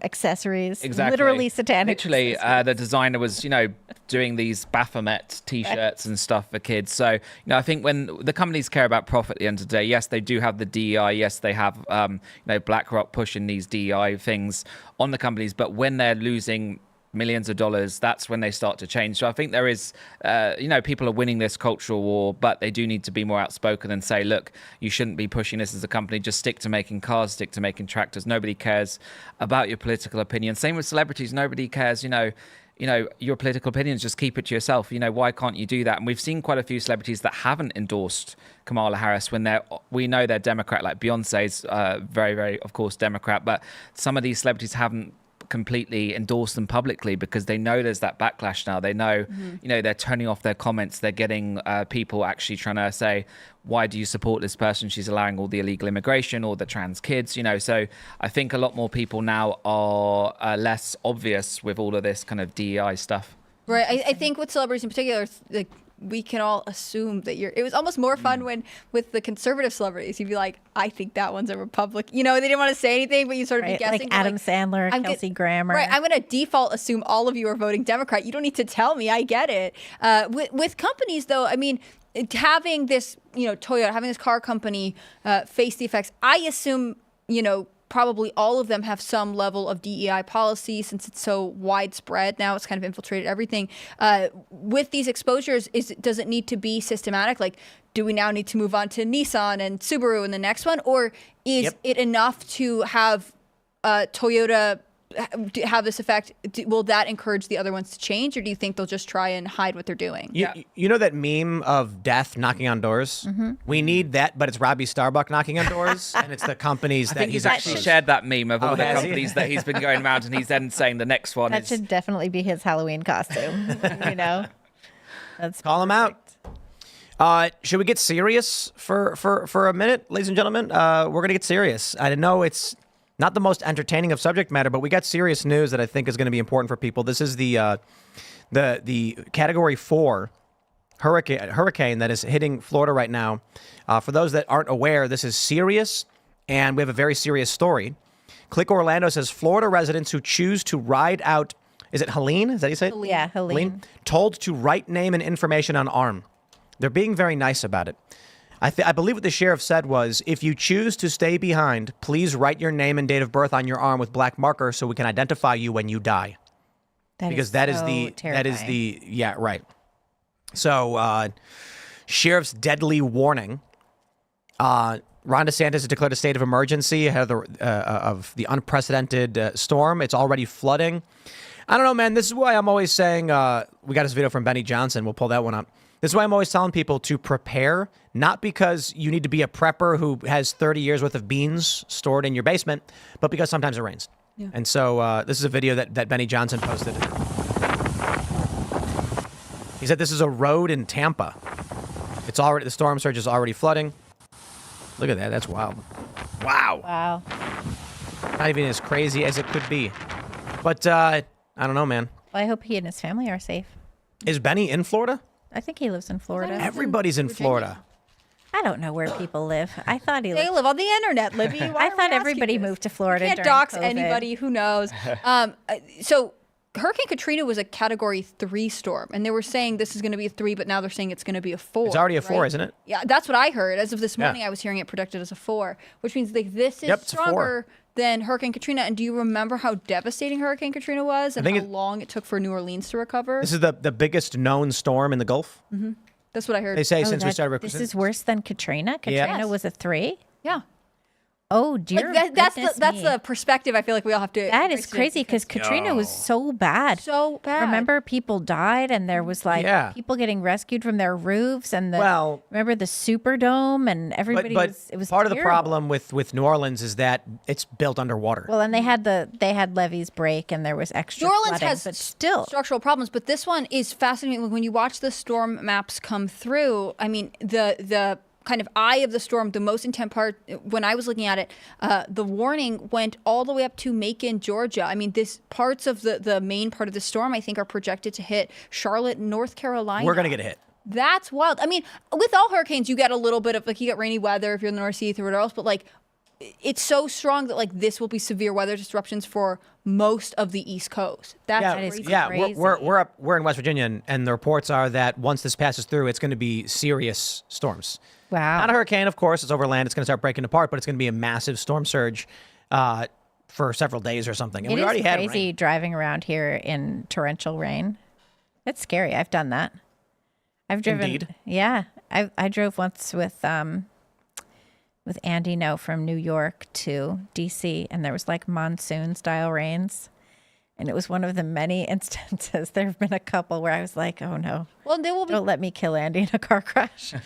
There will be parts of the country where the rain and flooding, because of the geographic challenges like dips and valleys and everything else, they'll know that Florida has to prepare for the hurricane, right? Florida's out of, you can see all the videos of people like buying up all the water and doing whatever else, like sandbagging their doors. It sounds like they need to just leave. Well, but then there will be parts of the country where they will probably experience intense flash flooding, but because they're not like used to being in the eye of the hurricane, or at least that's severely impacted, I bet that they will have car accidents where they are like, well, we all got to get on the road now, and then they're in this monsoon style weather. I mean, I think weather preparedness is number one. Very hard, I think what they were all hoping was that this storm would die off, right? That it would weaken over, and it just got stronger and stronger. It was heading west, and then I remember seeing people be like, "Please don't turn east," and then the hurricane went whoop right up the other way. Hurricane said, "What did you say?" Take a look at this video. It speaks for itself. That's hilarious. So for those that are just listening, it is looks like a John boat or something. It's got a motor, a Trump flag, and they are riding their boat down the street. I will add, the wrong way down a one-way. Yeah. Not that I think it matters. Hurricane season in Florida, laws don't matter. That's not true. I'm just kidding. Well, perhaps the traffic laws are irrelevant anyway. They're like, you have this regulated as a road, but it is clearly a river. I mean, I feel like they're lucky that it's Whoa, look at this. Holy crap. Why is he driving in that? Yeah, you can't drive. Part of like flash flooding, right? Like they don't realize how fast the water's going to accumulate. Or you don't. Well, you can't really tell when you're driving on a road if it's going downhill or not. Right. And so you're looking down this path and you might not realize it's actually a 10-foot slope. Right. So you drive down and then before you realize it, you're like in the puddle. you're underwater. Yeah. Look at this, man. This is crazy. We don't need that wind noise. It's a sheriff vehicle driving in massive flooding. You know, they're lucky though they got Ron DeSantis. I was thinking that too. I was thinking like it's good that he's still the governor and not out there on the campaign trail. Not just that, but I mean, could you imagine like if he wasn't the governor and you had a bad governor, what would Biden like? Biden's not going to say anything. He's not going to do anything. No, he never Wouldn't does. even know there was a hurricane. He probably doesn't know there's a hurricane. Right. No, probably not. And Kamala's like, If it I'm running for doesn't office. hit Rehoboth, he has no idea. I think regardless, he wouldn't have any idea because his brain does not work. No, his brain doesn't. He would just be sitting there going, "Oh, Secretary of Vance, what's windy. going on? It's windy. I'm an old man." And Kamala There Harris, goes the umbrella. Kamala wouldn't be doing anything. So, you know, here's an opportunity to see. I'm curious what Trump might do in response to this campaign-wise. You think he might show up with supplies? Remember when he was throwing the paper towels to people in Puerto Rico? Oh, yeah. And I don't understand why the left got so mad about that. The left gets mad about everything he does. They just hate him. I mean, he could do anything and they get mad about it. It doesn't matter what he does. He was throwing out paper towels. I mean, if he personally went out and aborted babies, they'd be mad. And they love abortion. No, they'd flip on abortion in 2 seconds. They would flip. They'd be Yeah, like, Trump is aborting baby. He's such a murderer. Well, remember Yesterday we loved abortion. Remember the Babylon Bee when they said, you know, ingenious move, Trump comes out in support of impeachment, forcing Democrats to oppose? Yeah. That's the game. Exactly the whole thing. Yeah, they hate him and they don't care what he does or what he says. And that's sort of, I think, what makes it so much easier for people, I think, to support Trump this time around, you know, openly. Because there's openly, what is it, like 41? No, I think 40? it's 39 today. Is it? 39? 39. I could double check. 41, I think. But people are not shy about supporting Trump anymore. They tell CNN they're supporting Trump. They tell anybody. They're like, what? I support Trump. You guys have been lying this whole time. Everything you say 40. is totally made up. 39, 3 hours, 38 minutes. And then, of course, if you've Oh, got okay, because it's late in the day. you've got people you wouldn't expect, like Mark Zuckerberg. Basically, he did a call with Trump after the assassination Right. attempt, make sure he was okay. And, you know, normally, 4-5 years ago, you wouldn't have that because they'd be worried about the backlash. But now it's become very cool to support Trump and to be open about it. You even had Davos earlier this year, JP Morgan's CEO actually was praising Trump's how the economy was. So you have people that wouldn't have spoken out maybe in 2016 because, it was bad to be pro-Trump. Now they're actually thinking, you know what, he's the only one. He's probably going to win. You know, we need to get behind him. Wasn't it Jamie Dimon just recently saying that Kamala Harris's policies were not good? Yeah, and there's been quite a few hedge fund managers as well that have basically said that there was one that said he'd sell off all of his assets if she's elected. Oh, that's scary. Has anyone actually just stopped and thought for a moment, like, we speculate out, but what do you think is actually gonna look like if Trump wins? If Trump wins? Like, what's the first thing he does? Who's he bringing in? I think the first thing he does is try and deal with the Ukraine-Russia war and make that stop because he keeps saying that that's what he would do. I wonder. You don't think so? No. I'm not saying no. I'm just saying, like, he's got all these criminal, like the DOJ stuff, the state level stuff in Georgia and New York. Democrats are going to start foaming at the mouth and banging their heads on the walls. They're going to try and imprison him in New York, whether he wins or not. Right. They are trying to imprison him in New York. Yeah. I mean, but the sentencing is what, after the election at this point? Yeah. It's going to be wild with RFK Jr., Tulsi Gabbard. I mean. Do you think they'll be like in the cabinet? Yes. Yeah. I love that. Yeah. RFK Jr. I really would love to see RFK Jr. whip our health system into place, especially where he keeps talking about nutrition and the chemicals in the body and all of that stuff. I mean, it's so disgusting to go to the grocery store and look at the ingredients and be like, I can't eat that. I don't even have any idea what that is. And to know that other countries have this Don't have that. don't have it. They don't have That's that. what bothers me. Like, yes. Well, I've never been more fascinated by Bernie Sanders.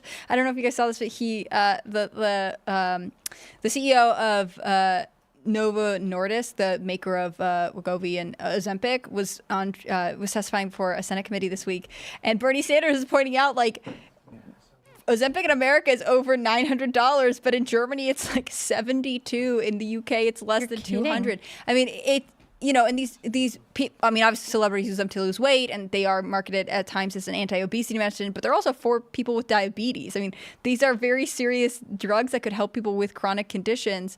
Why is it that we have to pay not just like twice as much, but like 15 times as much as some countries? And I feel similarly about the food ingredients. I mean, why is it that we can't just say, no, we don't want these things in it? You already make it this way for somebody else. Yeah, just as a British person, I'll say that there's you have the same products here, but taste completely different. So, for instance, Cadbury's chocolate, I can't even eat that here because the sugar is just so sweet. And in the UK, it tastes much nicer. Much better in the UK. Much better. And then also Lay's crisps, Lay's chips. In the UK, we have Walker's, which is the same company, but completely different taste. Here, it just tastes like salt. So there's a huge Super difference extra because salty. they're a lot Yeah. more strict in the UK, and also the EU with ingredients. There's a lot of things they don't allow additives and chemicals and E-number ingredients, whereas in the US they have, of course, all the cornstarch is completely different. What they do here is, RFK Jr. had a really great video on this.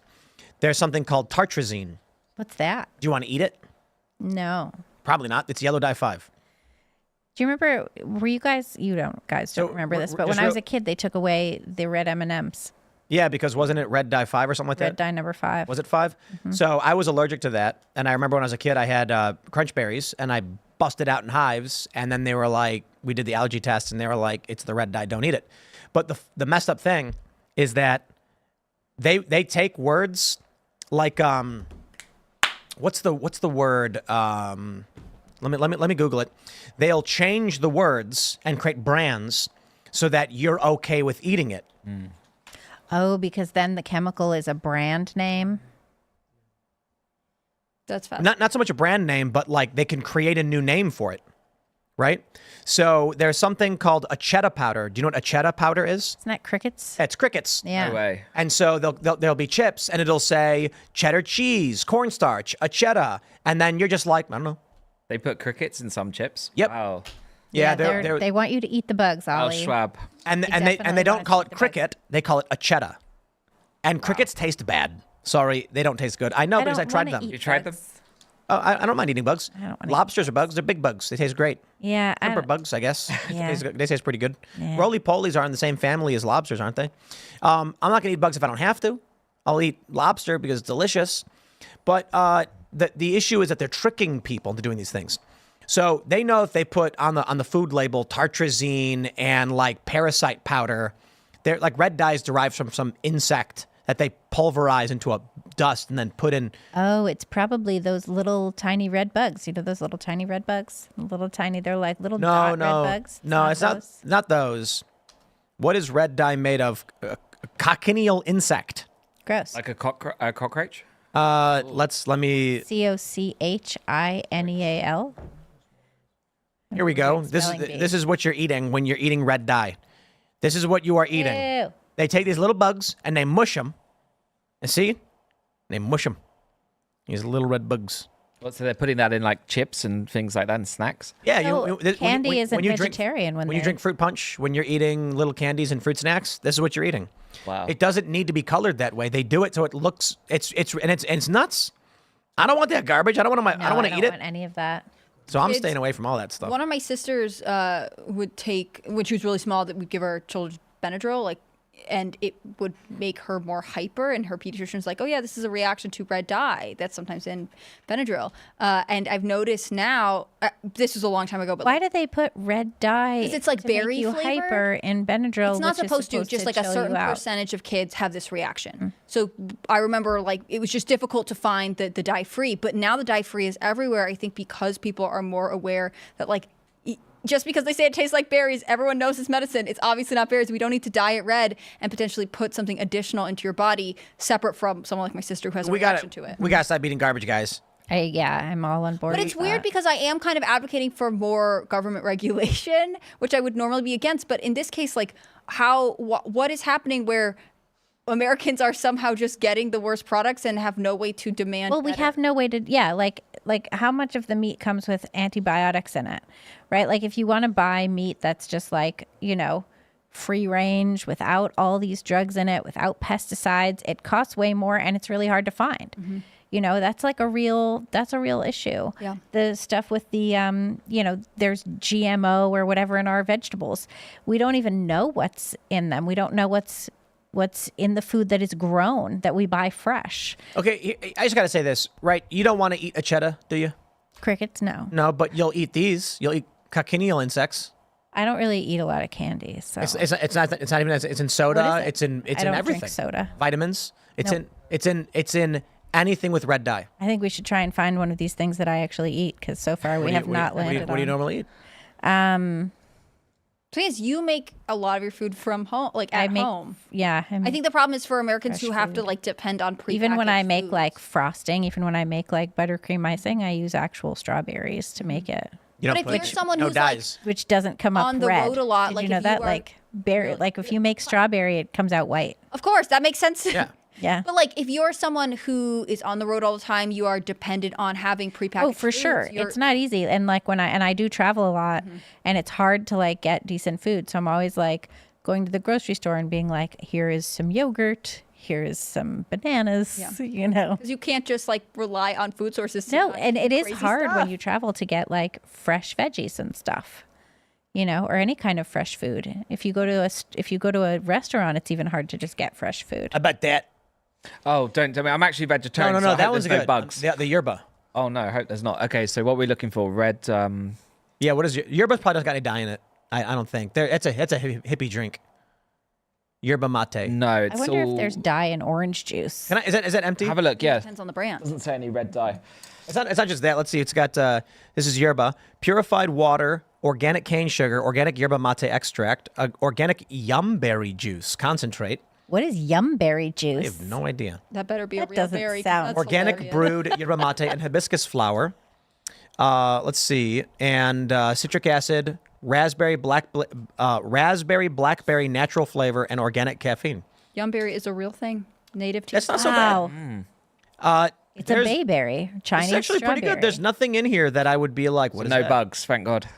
So pretty good. we can make and mass produce these things. Somehow our system is just not demanding that it's standard. Why? Okay, so I got a spindrift right here. Okay, these things are hugely popular. Everybody's starting to buy them. It's ingredients: carbonated water, grapefruit juice, orange juice, lemon juice, hibiscus. I know what all of those things are. There's only a few ingredients, and I want all of those things in my body. I love hibiscus. You ever eat one? They taste great. They put them on your plate and you can eat them. Yeah, I like Fantastic. hibiscus. Why do they need to add 3, 4, 5 tablespoons of sugar to this to give to children? Why Yeah, can't you just drink this? Seems better. Yeah. But yeah, I don't buy that. Which is I don't- unhealthy. I don't buy that stuff. I don't put it in my house. Do you? Do you give your kid Brussels sprouts and Well, Spinach? for dinner tonight, what do you have? Chicken, potatoes, and broccoli? that's based. Well, it's a normal dinner. It's just like very Have you basic seen? dinner. Have you seen those viral videos where the morbidly obese women are like, "Here's my kid's dinner," and they yeah. they take like they'll pour McDonald's French fries in a bowl, and then they'll open a thing of McDonald's nuggets, then they'll pour tomato sauce and cheese on top, and then they give it to their morbidly obese 7-year-old fat girl daughter who's like just shoveling in her mouth. That's awful. Yeah, it's nasty. And they got those mukbang videos or whatever they're called. That's creepy. Yeah, Those dude. are very creepy. Humans are weird, man. I don't know. Should we ban all that stuff? Just be like, nah. Do you think any of it is our cultural attitudes toward food? I think in America there's a big like food is convenience and you just want to get it over with quickly and you don't want to have to put a lot of effort to it. Whereas like Libby grew up in an Italian family. No, my stepmom was a cook. My mom can't cook. Okay, I was for gonna say lick. like some cultures My though, like, stepmom was like a great cook, and she always made like a proper dinner. yeah. And then it was funny because my brother grew up with my mom, and my mom, as I said, she can't cook, and it's like a point of pride. She's one of those feminists from the generation where she's like, I'm career oriented. I can't cook, like that was like part of the thing.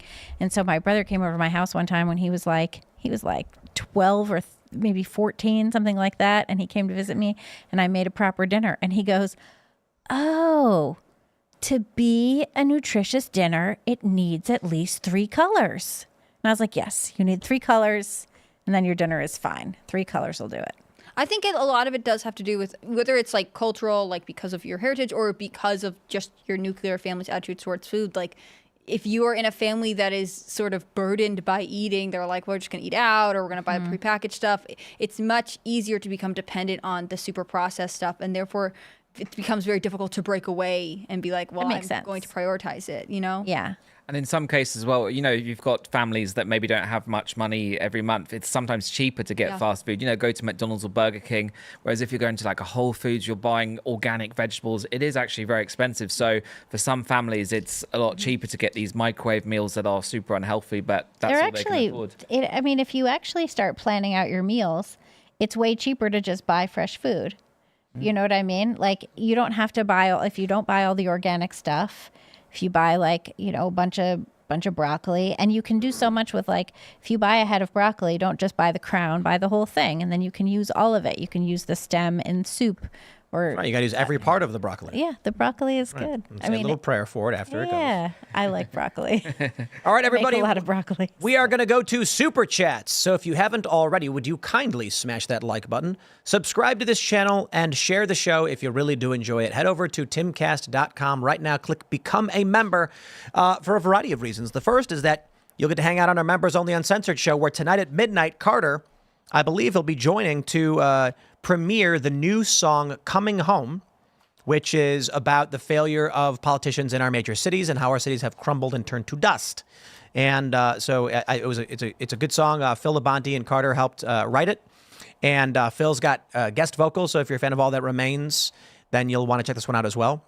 But we're also suing Kamala Harris because she defamed me, and rather in an extreme way. And these things are challenging. So if you support us in these endeavors, then please consider becoming a member at timcast.com. And as an aside, most of you probably won't care about this one, but we are suing the state of West Virginia to legalize poker.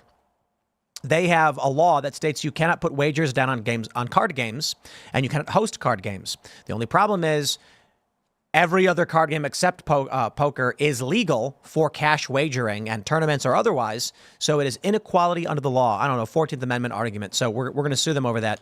And this could have greater repercussions on the country as a whole.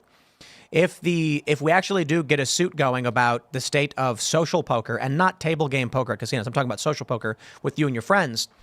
If it does end up getting appealed and going federal, which I don't know that it would, but who knows, perhaps it could be that social poker is legal nationwide, and clubs can open up and people can choose to do that. Maybe you don't like that idea. I don't know. The point is, there's a big difference between playing blackjack and table games poker and playing poker with your friends for $20, where you choose how you want to play and you want to watch a game, and they made that all illegal. Yet they have other card games. Basically, literally every other card game is legal, so we're suing over that too. That'll be coming soon. That's pretty wild. Yeah. So we'll be suing the state because they allow children to gamble with Pokemon cards and Yu-Gi-Oh! And Magic the Gathering, but they don't allow adults to play a game of poker, which is insane. Even just like penny poker. Nope, illegal. Playing, okay, so in the state of West Virginia, if I buy a pack of playing cards from the grocery store and we play Crazy Eights, illegal. But what are you supposed to do with your pack of cards? So the argument is, well, culturally we've evolved, they just don't enforce it. In West Virginia, cohabitation is illegal. If you are a man and there is a woman and you are roommates, crime in West Virginia. Interesting. They just don't enforce those laws. So the problem now is the Lottery Commission is making bank off controlling poker rooms because they get taxes from it. The casinos get the rake. The rake is a portion of every pot goes to the casino. There's also a thing called time rake where you pay every half an hour, every hour, $7, something like that. And well, it depends on the game you're playing. The state wants to make money off it. So they don't like the idea, or I should say the Lottery Commission likes the idea that they can control it, even though they won't enforce the law in any other capacity. So I'm just like, okay, dude, you better start enforcing anti-cohabitation or whatever, because otherwise we're going to start, I'm not going to sue them over that. That's ridiculous. But the idea that they would ban only one game that they're seeking to profit off of and let all the other games do whatever they want, I think that's ridiculous. Anyway, Scooby Dragon says, howdy, people. Howdy, Scoob. All right, what do we got? Matthew Holloway says, hey, Tim, big fan. I was able to convert one of my coworkers from a non-voter to a Trump voter by showing him the no tax on overtime policy, +1 in Maine. LFG, keep up the good work. Appreciate it. That's how we do it. All right. The Emperor's Champion says, apparently there's some new study out that proves fluoride in the water harms kids' development. I think AP had the story. This has been a fact for a long time.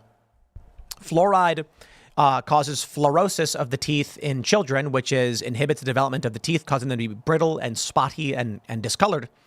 And it's because, look, as an adult, if you got your adult teeth, a little bit of fluoride can help, kill the bacteria and everything. Right. It's toxic, and you spit it out. I don't understand why they're putting it in our drinking water. That seems like a bit much. Very weird.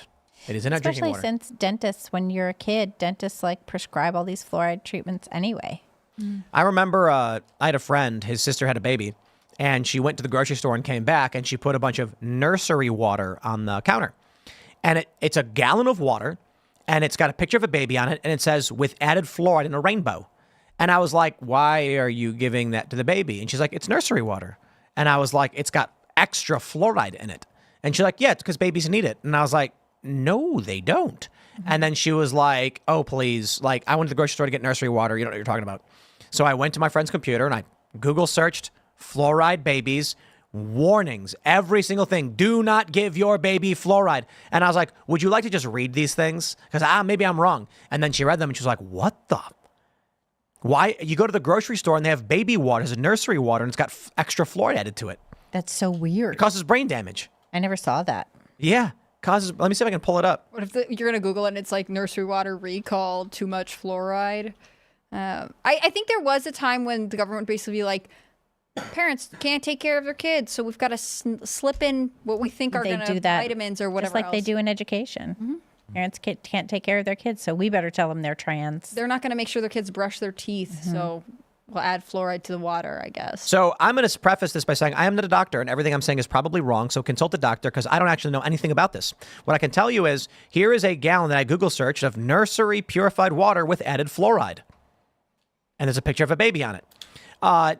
Look, I'm a crazy crackpot. Everything I said was wrong. Fluoride water is great. It's a great product. Talk to your doctor about what's right for you. Tonight's IRL brought to you by Big Fluoride. Yeah.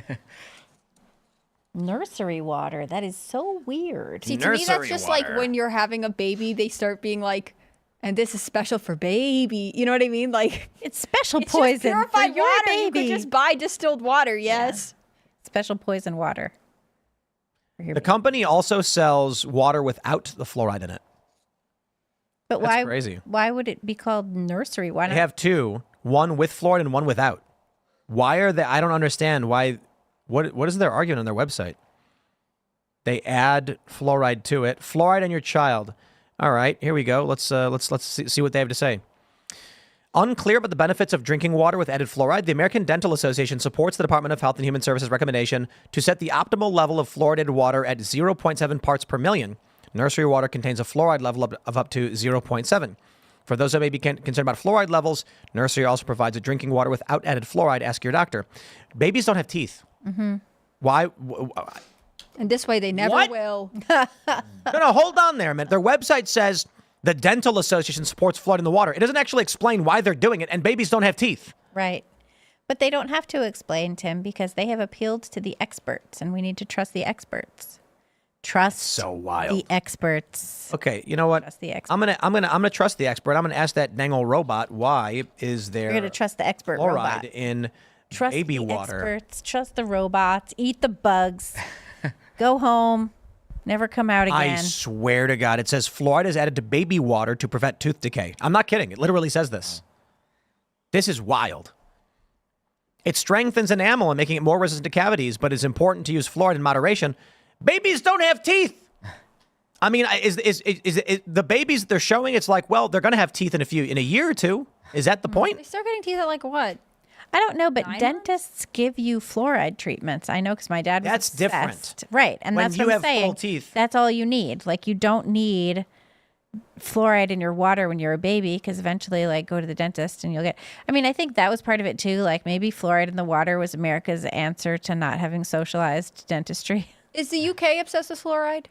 I think they put it in the tap water, yeah, but people don't really think about it so much. But you know, it's because they add things to everything, don't they? So people don't think. But I don't Can't think follow it it's. all. I've never heard of the nursery water though. I haven't seen that on the stores, so I guess. Well, I'm not a doctor. No, but in the UK, I'm I've completely not, wrong. I've not seen that specifically. So I guess it's an America thing, you know, marketing to Well, parents. look, I'm going to say it again. I'm not a doctor. I am completely wrong about all of this. You guys should actually consult a doctor. I mean that seriously. I'll be a little bit silly, but actually talk to a doctor. ChatGPT says some studies have suggested a potential link between high levels of fluoride exposure and lower IQ in children. However, these studies generally focus on areas with much higher fluoride concentrations than those typically found in drinking water in places like the U.S., where levels are regulated. The overall consensus in the scientific and medical communities is that when fluoride is used at recommended levels, it is safe and effective for preventing tooth decay without significant risk to IQ or other developmental issues. Then why do I have to drink it? Mm-hmm. I can put it in my toothpaste. I got no problem with that. I will brush my teeth and then I will spit out the toothpaste. Yes, that is a better scenario. But hey, like I said, I'm just some crazy guy and you better talk to a doctor because what do I know, huh? All right. Hardcase says, Logansport, Indiana, my hometown of 20,000 people. Thousands of Haitians have been coming in, running to brothels, stealing bikes, horrible driving, hit and runs are common. I've seen it happen. 23-year-old men in freshman high school class. Cops allow it all. Well, back to blue, baby. What town was that? Logansport, Indiana. Logansport, Indiana. Let's investigate. Yeah. It just so happens that Libby is has a crack team of journalists who can get to the bottom of anything. Red Dragon Emperor says, I don't believe Iran is behind the hacking of the Trump campaign. It benefits Kamala Harris just in time for the VP debate. With how hard the deep state is trying to get rid of Trump, I have almost no doubt the CIA would do this. I don't know. I mean, I think it's a valid opinion. I also think it's possible Iran does want to sow chaos and discord because a civil war in the United States is good for them. You know, good for them. Bad for us, good for the bad guys. What do we have here? Oh, apparently the Longsport mayor told the feds to get off their asses. Is it Longsport? I thought it was Logansport. Logansport. I just said it wrong. Ah, okay. Wow. Is the VP debate next week? When It's is on it? the 10th. Really? Is That'll it? be fun. It's coming up, right? All right. Corey Russick says, hey, Timcast, No, it's please next wish my brother Tuesday. Ryan O'Neal a happy birthday. He's diving into independent media with his fantasy book, Dark Tidings. It's woke free, so please help support the parallel economy and check it out. It would make his birthday big fan. Shout out Ryan O'Neal, man. Best of luck with your book, Dark Tidings. And people, if you want to support independent and anti-woke content, or just, how about generally just not woke content? There you go. That's how you do it. Polly Pure says, Tim should get Eric Adams on the show. Indeed. Can he leave the state? I don't think he can while he's indicted. Well, it's federal indictment, though, huh? It's a federal indictment. Perhaps he can. And maybe we'll see that mugshot tomorrow. Do you think he'll release merch with the mugshot on it? I think he might pull a Trump on this one, yeah. Raymond G. Stanley Jr. says, Tim, a reminder, episode 700 for Peace, Pop Culture Crisis tomorrow, 1 to 5 p.m. And I do believe it will be here in the IRL studio. It's not? We can't do it? They changed it. Oh, okay. Well, never mind. They're going to be at their main HQ then. Because we were hoping if they did it here, we could all come in and hang out for the special 700th episode. Pop Culture Crisis. Look at these guys. These guys, they're killing it over there. We're going to be launching an ad campaign for them in a couple days, actually, because the show is getting too big. It's too big. Everyone's got to know how good Pop Culture Crisis is. Brett Dasovic and Mary Morgan, excellent hosts over there. If you care about celebrities and video games and movies and culture, and you like it when money guns shoot dollar bills in the air. It's fun. I've done that show a couple times. When was it every 100,000 super chats, the money guns just go something like this. Yeah. start spraying money at everybody. It's fun. And then Brett has to clean it all up. Yeah. Silly. And then we have Inverted World, too. Tales from the Inverted World, Sundays at 6. Tomorrow morning, Shane Cashman and I will be talking with a mob guy. Nice. Because I am convinced that we are better off under the mafia than what we have now. I think we're better off under sound policing and legitimate governance than the mafia. But I'm just saying, like, based on what we're seeing in these city streets, most people probably ask for the mafia back. But they ain't getting it. Not the way it used to be. All right. Hardway Learned says, we bought land to raise our 4 kids, dogs, chickens, and a rich neighbor stole 357 valuable trees, then laughed in our faces, said, good luck suing. Raising funds to continue the fight. Thanks. Give, send, go. Hardway Learn Trees. Hardway Learned Trees? He stole your trees? That's How do you crazy. steal trees? He Well, dug them if up and they're ran in- off with them? Or if you haven't planted them yet. Oh, I see. If they were like in the thing ready They to were go like and like ready to go from the nursery. Not the nursery water, the nursery garden center. The other thing too is we sold out of all of our Boonies boards, except I think Taylor still has like 1 or 2 left. So let's see what we got going on. This is great. BooniesHQ.com officially launched, and all the boards are sold out. We tried restocking Step on Snack, and sold out right away. Taylor has a couple left. What does she have left? Nope, she's got like one board left. So if you want to grab Taylor Silverman's, if you want to support female athletes who stand up against men and women's sports, that's Taylor, because that's she did that. She was into several skate contests. She lost 2 male skaters, spoke up about it, and there you go. And then the boobies. This is like the best board ever. Look at that. I like that. Isn't that That's great? cute. It's a blue-footed booby. Yeah, That's the bird. Terrific. The boobies. That's Sam's board. And so we're getting those printed up. We're really excited. Those are fun. Let's grab some more super chats. They're all sold out. That's right. Everything's sold out because that's kind of wild. They bought all the skateboards from us. That's based. You guys, it is very based that you bought all our skateboards at BooniesHQ.com. Yeah, that's very cool. What have we here? This is try and find one of these super chats. They always disappear on me. You know, there'll be like a specific super chat, and I'm like, we'll get to that when we get to it, and it's just gone. It's just disappeared. Randy Mavith says, RFK Jr. on Peterson today said Trump told him that he knew he put wrong people in because they were scrambling since they didn't expect to win. Wow. And Bitcoin is up. Is Bitcoin up? Let's take a look at our good friend Bitcoin and see what Bitcoin's doing. Mr. Bitcoin, what are you currently at? Bitcoin is at 63,000. Indeed. That is very good news for all the Bitcoin people. Brian Griffith says, you guys keep referencing internal polls being horrible. Why would internal polls be different than public polls? I don't understand the difference.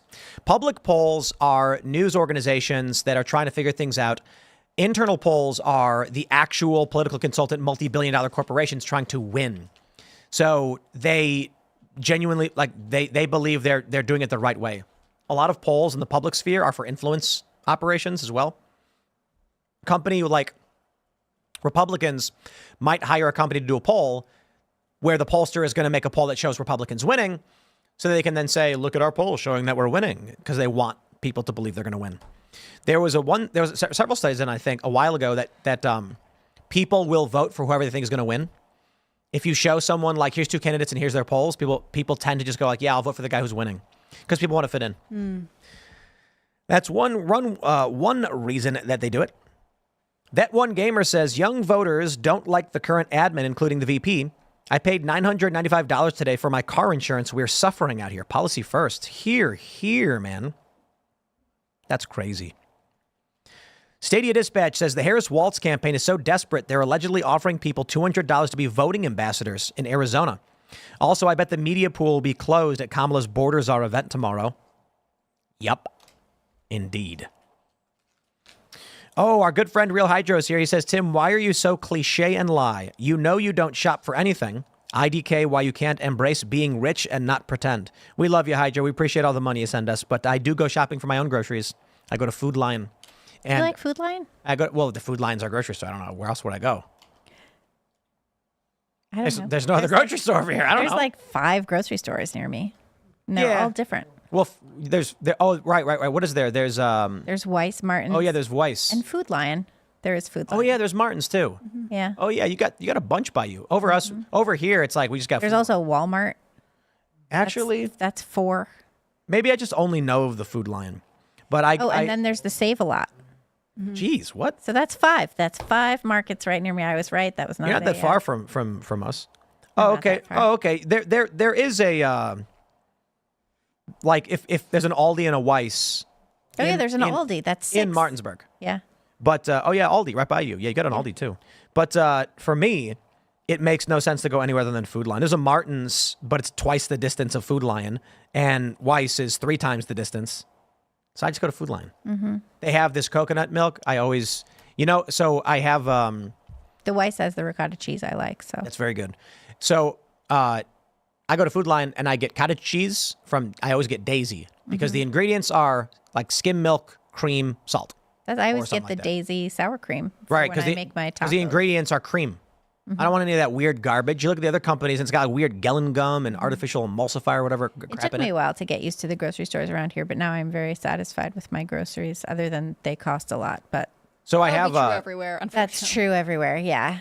I have the Sleep 8 bed. Luke convinced me to buy. and that's where it can like heat and cool while you're sleeping. Oh, that seems kind of good. Yeah, because if you get too hot, you'll wake up and you'll Right. be sweaty, right? Yeah. Done. Never happened again.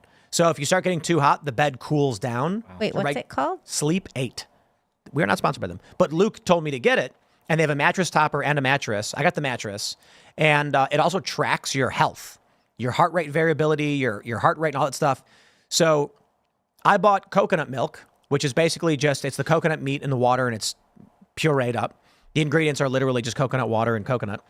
And I started doing a protein shake, the Jocko milk powder, 1 scoop with coconut milk before bed.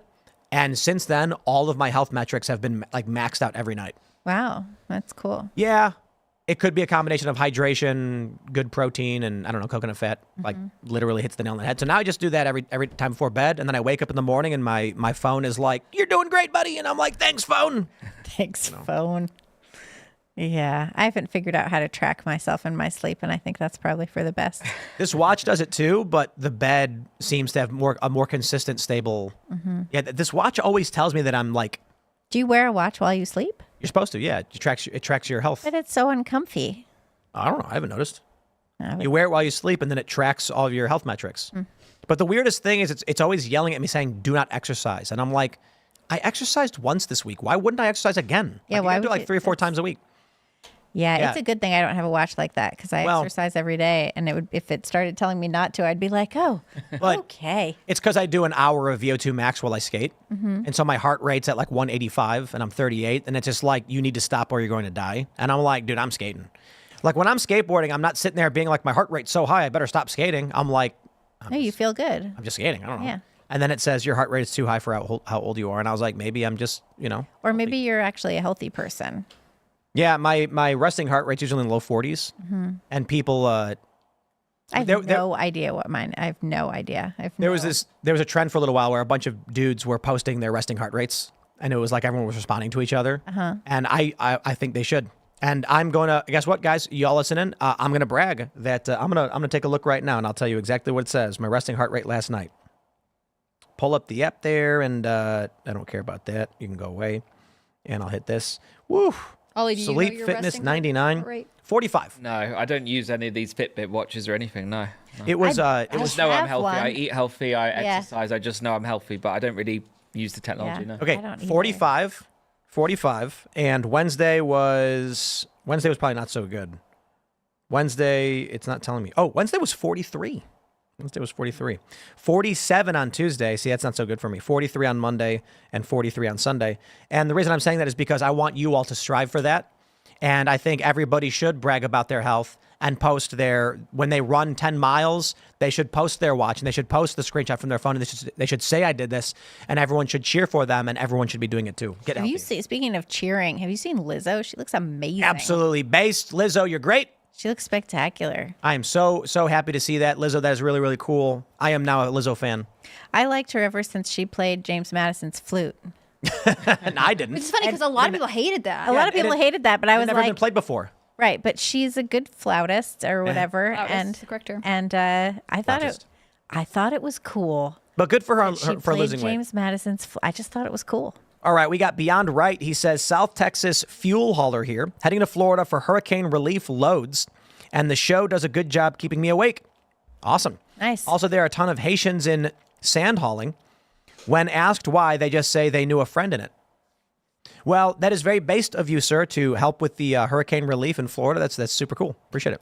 Be careful you don't get caught by Kamala Harris claiming you're price gouging when really what you're doing is providing supply for a demand. The glitched That's a NPC thing. says Hurricane Michael 2018 was a Category 5 and leveled Mexico Beach in the Panhandle. Also, down with the self-checkout. Force the companies Yes. to open their registers by Yes. going to a cashier. Be pro-human and support your fellow man. Yeah, I try and do that. There's some stores though they don't even have any cashiers. Yeah, especially at certain times of night, they'll be like all of the cashier assisted lanes are closed. You have to use self checkout. What's There's really a- bad is in some stores when everything is locked up and there's no one in the store. There's no one there, and you can't buy anything. New York is the worst. CVS, you go in there, Yes. even the toothpaste Yes. is locked up, and then you but can't where? find your What do you mean? assistant. Not out New here. York. Oh yeah, New York. New Oh, York jeez, of and course. Los Angeles Yeah. is you can't get any. No, products. guys, you don't understand. Out here, we went to where were we? We were about an hour, 2 hours west, and there's a shed, and you walk up and open the door, and there's nobody there. You take whatever you want, and then you pull out the cash and you put it in a box and you leave. Yeah, that's how things should be. Yeah, I like things like that. That's how it is when you live like out in the a little country. farm stand. Yeah. Mm-hmm. Yeah. You walk in, they have everything, and you can put on a mask and take whatever you want, but nobody does. Yeah. Well, I always just steal a bunch of your eggs. That's not stealing though. That's no, a perk. I take them. It's called a perk. I very much like taking. Dude, we get like 3 dozen a day. Well, I usually take 2 dozen at a time. Okay. So. Well, I mean, save some for the rest of us. Yeah, it's a perk. We do have a lot of chickens. Fresh eggs right at the butt. You just don't rinse them off, right? You have to wash them. Yeah. No. Well, you wash them before you eat them. Yeah, they have dirt on them. Yes, but you don't wash them until you're about to eat them. Yeah, that's when I wash them. Right. Okay. I'm saying you don't take the eggs in the carton. Take them out of the carton and wash them and then cook them. Right. Yeah. Because we've had people here take the eggs that were brought over and then they wash them all, and it's like, well, you better eat them now because you've just washed off all the good part. All the bloom. Yeah. That keeps them from spoiling. But you can put them in the fridge. They're good for a couple weeks after you wash them. Golden Fleece Game says, me and my dad talked about what Trump might do if elected, but my dad brought up a worrisome thing. What happens between the election and inauguration if Trump is elected? Indeed.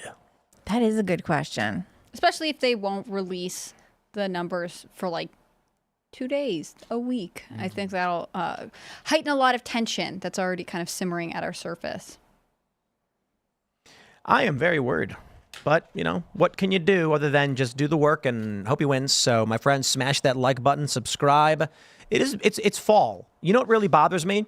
The day it turned fall, it started raining, it was cloudy, and it's cold. And I'm like, why is it 85 degrees every single day and just hot as hot can be? Super humid.